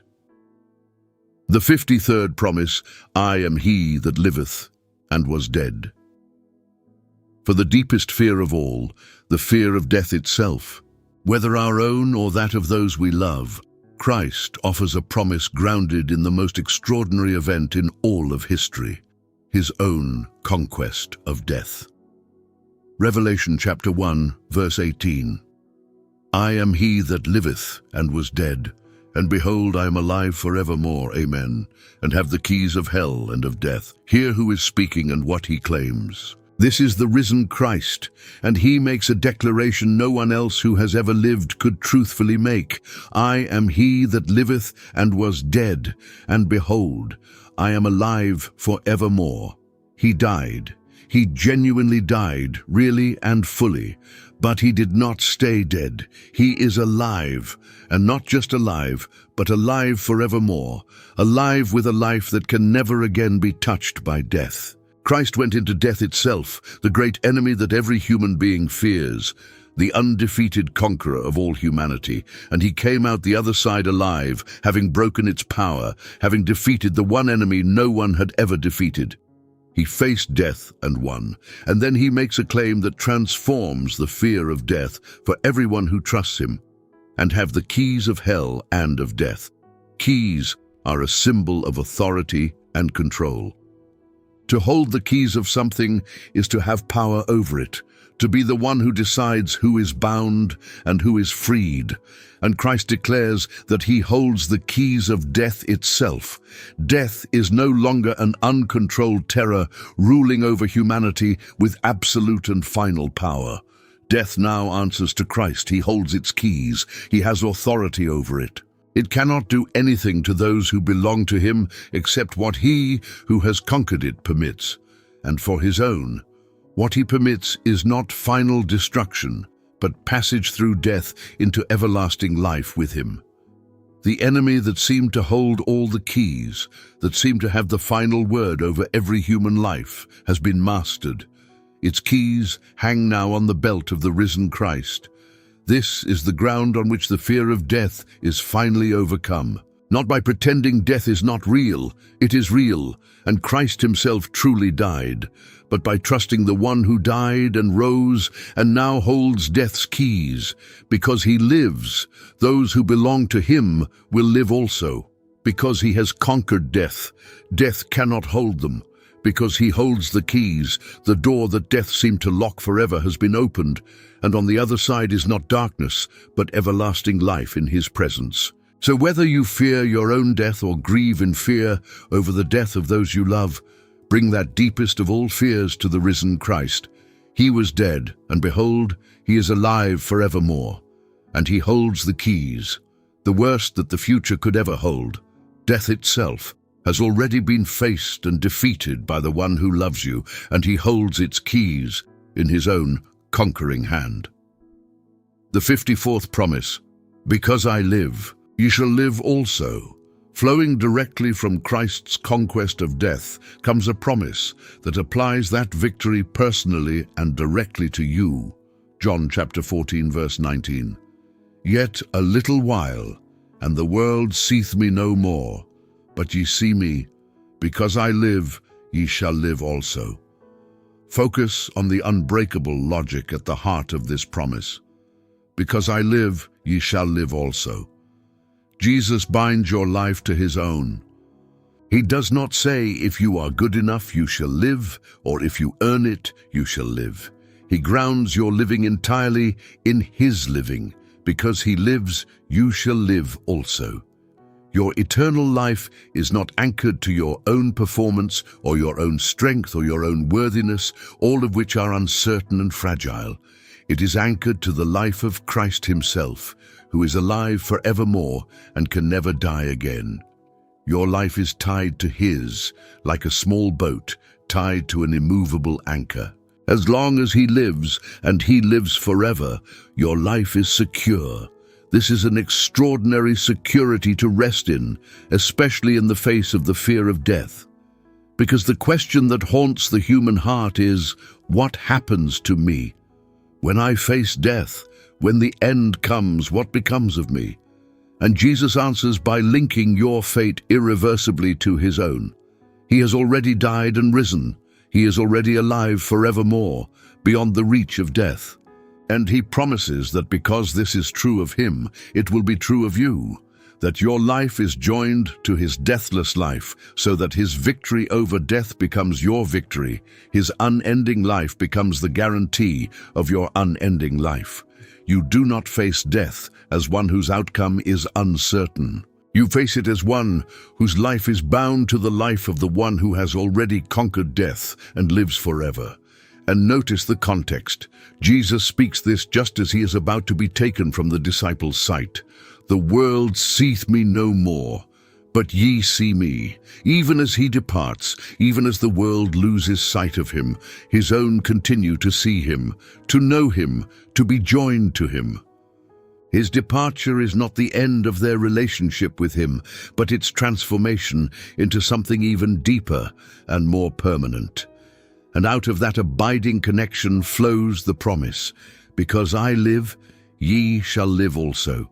So when the fear of death rises, for yourself or for those you love who belong to Christ, rest in this unbreakable logic. Your life is bound to the life of Jesus. He lives forevermore, and because he lives, you shall live also. Death cannot break a life that is anchored to the deathless life of the risen Christ. His living guarantees yours. The 55th promise, neither death nor life, present nor things to come. We return now to gather up more fully the great promise at the heart of Romans 8, because it speaks so directly to the fear of what is coming that it deserves a second and fuller dwelling. Romans chapter 8, verses 35 through 37.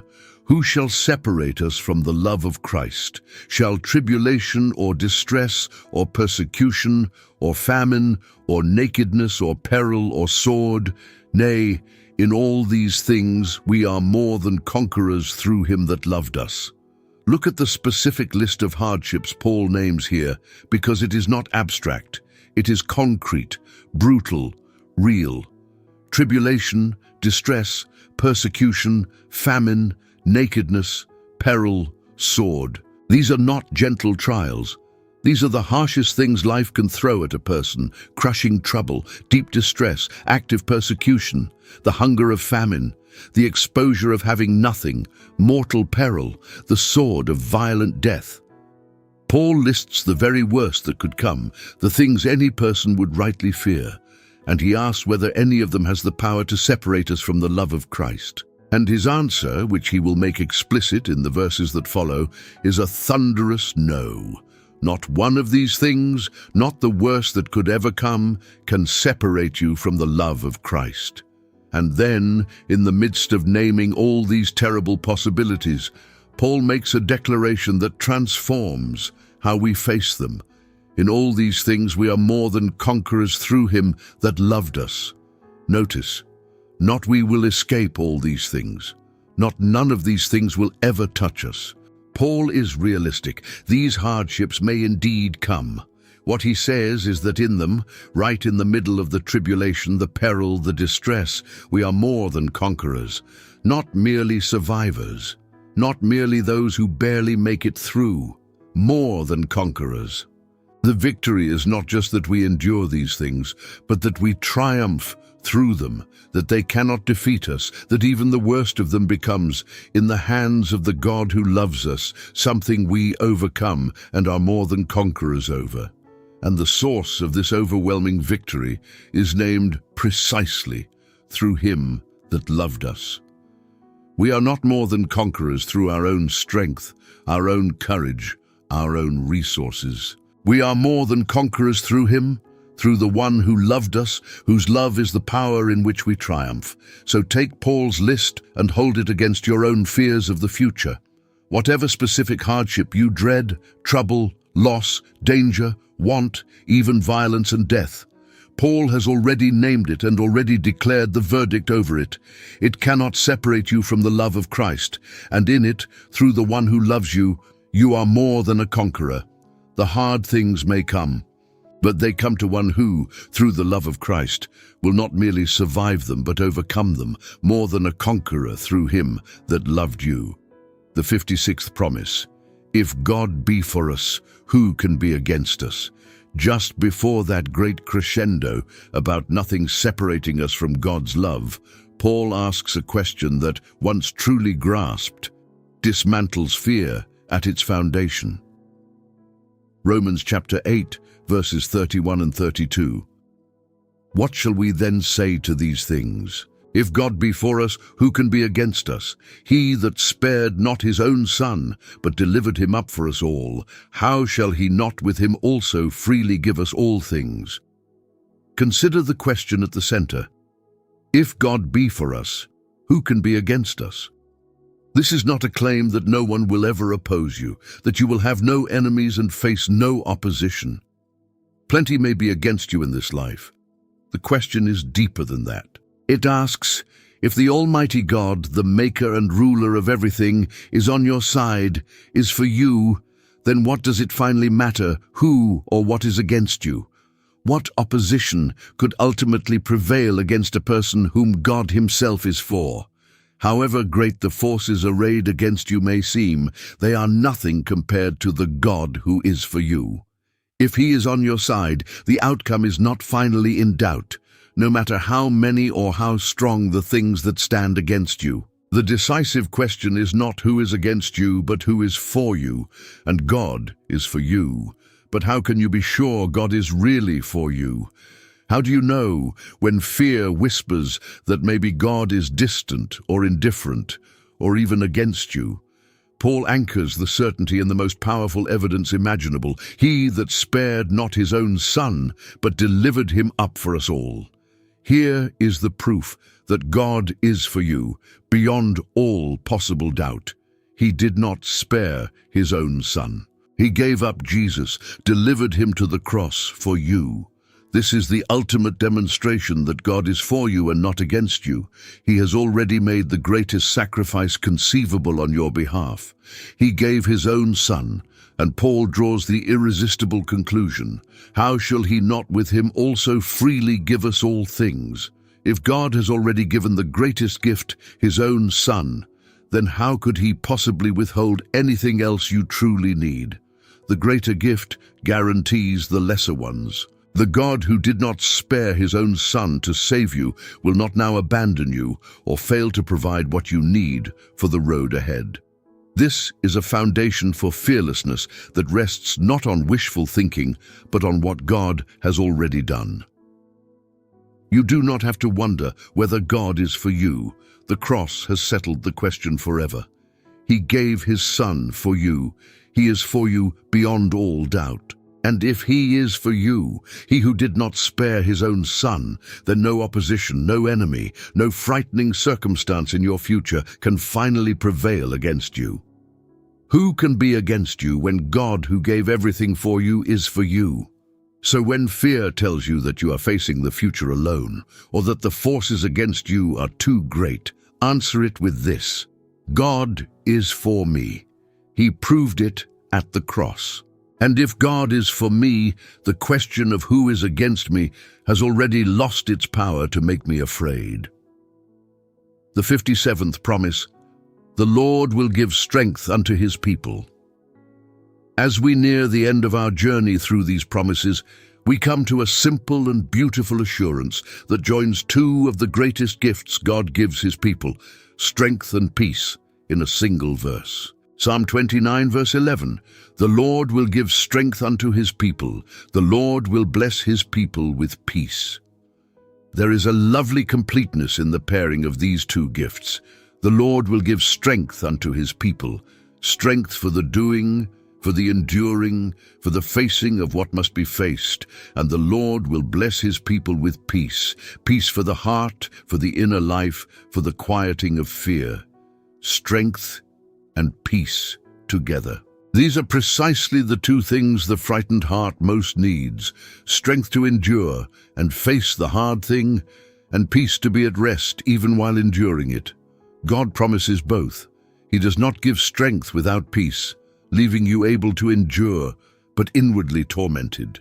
Nor does he give peace without strength, leaving you calm but unable to face what comes. He gives both together, the strength to stand and the peace to be at rest while standing. Notice, too, the certainty of the promise. The Lord will give, not the Lord might give, or the Lord will give if you are worthy enough. The Lord will give.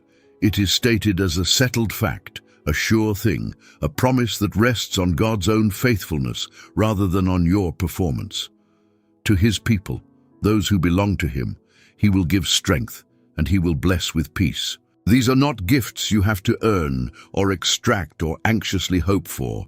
They are the promised inheritance of the people of God, given freely by a faithful God to those who are his. And there is a particular beauty in where this verse falls in Psalm 29. The psalm as a whole is a thunderous description of the power of God in the storm, the voice of the Lord breaking the great trees, shaking the wilderness, thundering over the mighty waters. It is a portrait of overwhelming, storm-wielding power. And then at the very end, all that immense power is turned toward one purpose. The Lord will give strength unto his people. The Lord will bless his people with peace. The same God whose voice thunders over the storm, who wields power that shakes the earth, bends all of that might toward giving strength and peace to his people. The power that governs the storm is the power that steadies you. So when you're afraid, remember that the God who commands the thunder has committed that same immense power to giving you what you need: strength to face what comes, and peace to rest in even as you face it. He will give it. He has promised. The mighty Lord of the storm will give strength to you and bless you with peace. The 58th promise: I will not fail thee, nor forsake thee. As Moses handed leadership to Joshua and the people prepared to enter a land full of unknown dangers, God gave a promise that has steadied countless frightened hearts at the threshold of daunting new chapters. Joshua chapter 1 verse 5. There shall not any man be able to stand before thee all the days of thy life. As I was with Moses, so I will be with thee. I will not fail thee nor forsake thee. Focus on that closing double assurance. I will not fail thee nor forsake thee. Two distinct promises are folded together here, and each meets a different fear. I will not fail thee. This addresses the fear that God might let you down, might not come through, might prove inadequate to your need at the critical moment. God promises he will not fail you. He will come through. He will not prove insufficient when you need him most. And I will not forsake thee. This addresses the fear of abandonment, the fear that God might leave you alone in the middle of the hard thing. God promises he will not forsake you. He will not leave. He will not walk away and abandon you to face it alone. Together, these two promises cover the whole territory of the fear. God will neither fail you by proving inadequate, nor forsake you by leaving you alone. He will be both sufficient and present all the way through. And notice the ground on which Joshua was to stand. As I was with Moses, so I will be with thee. God points Joshua back to the evidence of his faithfulness in the past. Joshua had watched God be with Moses through 40 years of wilderness, through the parting of the sea, through every impossible situation. He had seen with his own eyes that God did not fail Moses and did not forsake him. And God says, the same faithfulness you saw with Moses, you will now experience yourself. This is how God often steadies us for a frightening future, by pointing us to his proven faithfulness in the past. He has been faithful before. You have seen it in your own life and in the lives of others. And the God who was faithful then will be faithful now. His track record is the guarantee of his future faithfulness. This is a promise for the threshold, for the moment when you stand at the edge of a daunting new chapter, facing unknown dangers, uncertain whether you have what it takes to face what lies ahead. Joshua stood at exactly such a threshold, about to lead a nation into a land of giants and walled cities and unknown enemies. And God met him there with this promise: I will not fail you nor forsake you. The same promise meets you at your own threshold. Whatever daunting new chapter you are facing, God will not fail you. He will not forsake you. He will be with you as he has been with his people in every generation, sufficient and present all the way through every day of your life. So step over the threshold. Whatever unknown lies ahead, you do not face it with a God who might fail you or leave you. You face it with the God who has promised, on the evidence of his whole faithful history, that he will not fail you nor forsake you. The 59th promise: fear not, I am the first and the last. As we approach the very end of our journey through these 60 promises, we come to words spoken by the risen Christ to a terrified disciple who had fallen at his feet as though dead. Words that gather up the whole ground of our fearlessness into the majesty of who Christ is. Revelation chapter 1, verses 17 and 18. Fear not, I am the first and the last. I am he that liveth and was dead, and behold, I am alive for evermore. The setting is significant. This is John, the same John who had leaned on Jesus at the Last Supper, who had stood at the cross, who had run to the empty tomb, now an old man in exile, granted a vision of the glorified Christ so overwhelming in its majesty that he collapses at Christ's feet as though dead. And the very first thing the risen, glorified Christ does is lay his hand on his frightened friend and say, "Fear not." Even in the fullness of his glory and power, even appearing in a majesty that overwhelms, the heart of Christ toward the frightened is unchanged. Fear not. His first word to the terrified is always the same word of comfort. And then he gives the ground for that fearlessness, not a circumstance, but himself. I am the first and the last.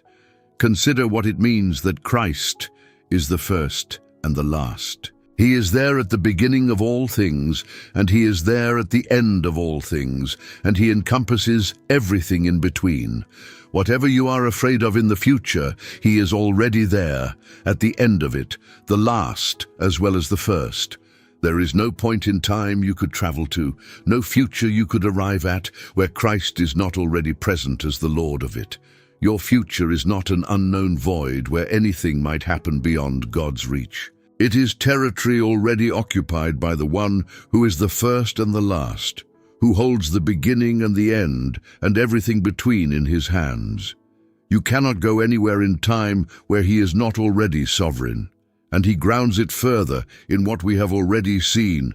I am he that liveth and was dead, and behold, I am alive for evermore. The one telling you not to fear is the one who has already conquered the worst thing the future could hold. He died, and he rose, and he lives forever. He has been through death itself, and come out victorious on the other side. So when he says, "Fear not," it is not the empty reassurance of someone who does not understand what you are facing. It is the authoritative word of the one who has faced the ultimate enemy and won, who stands at the end of your future as its Lord, who is the first and the last and the living one, who was dead and is alive forevermore. When a Christ like that lays his hand on you and says, "Fear not," you have every ground to obey. So hear him say it to you now, over whatever you are facing. Fear not. I am the first and the last. I have already conquered death, and I am alive forever. And I am there at the end of your every fear, already Lord of all of it. The 60th promise, behold, I make all things new.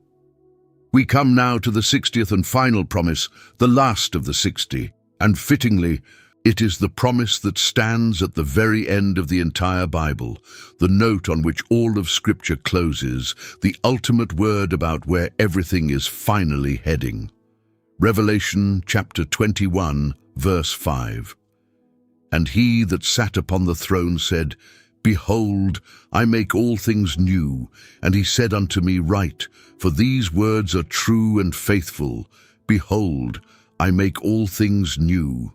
Let those words wash over you, because they are the final answer to every fear you have ever carried about what is coming. Not I make some things new, not I patch up and repair a few of the broken things. All things, everything, the whole of creation, the whole of your life, the whole of the broken and groaning and fear-filled world, all of it made new. This is the ultimate destination toward which the entire story of God is moving. A comprehensive renewal, a making new of absolutely everything, in which all that is broken is mended, all that is lost is restored, all that is wrong is set right, and all that has caused fear and grief and pain is swept away and replaced with something new and whole and unbreakably good.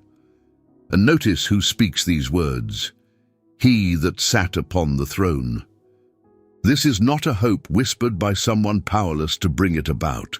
It is a declaration from the throne of the universe, spoken by the one who has all authority and all power to accomplish exactly what he declares. When the one on the throne says, I make all things new, it is as good as done, because there is no power that can stand against his word. And notice the reassurance he adds, as if knowing how hard it can be for frightened hearts to believe in such a total renewal. Write, for these words are true and faithful. He commands that it be written down, made permanent, recorded as a certainty. Because these words are true and faithful, not wishful, not uncertain, true and faithful, backed by the character of the God who cannot lie and who has never once failed to keep his word. So here, at the end of our journey through 60 promises, is where it all finally rests.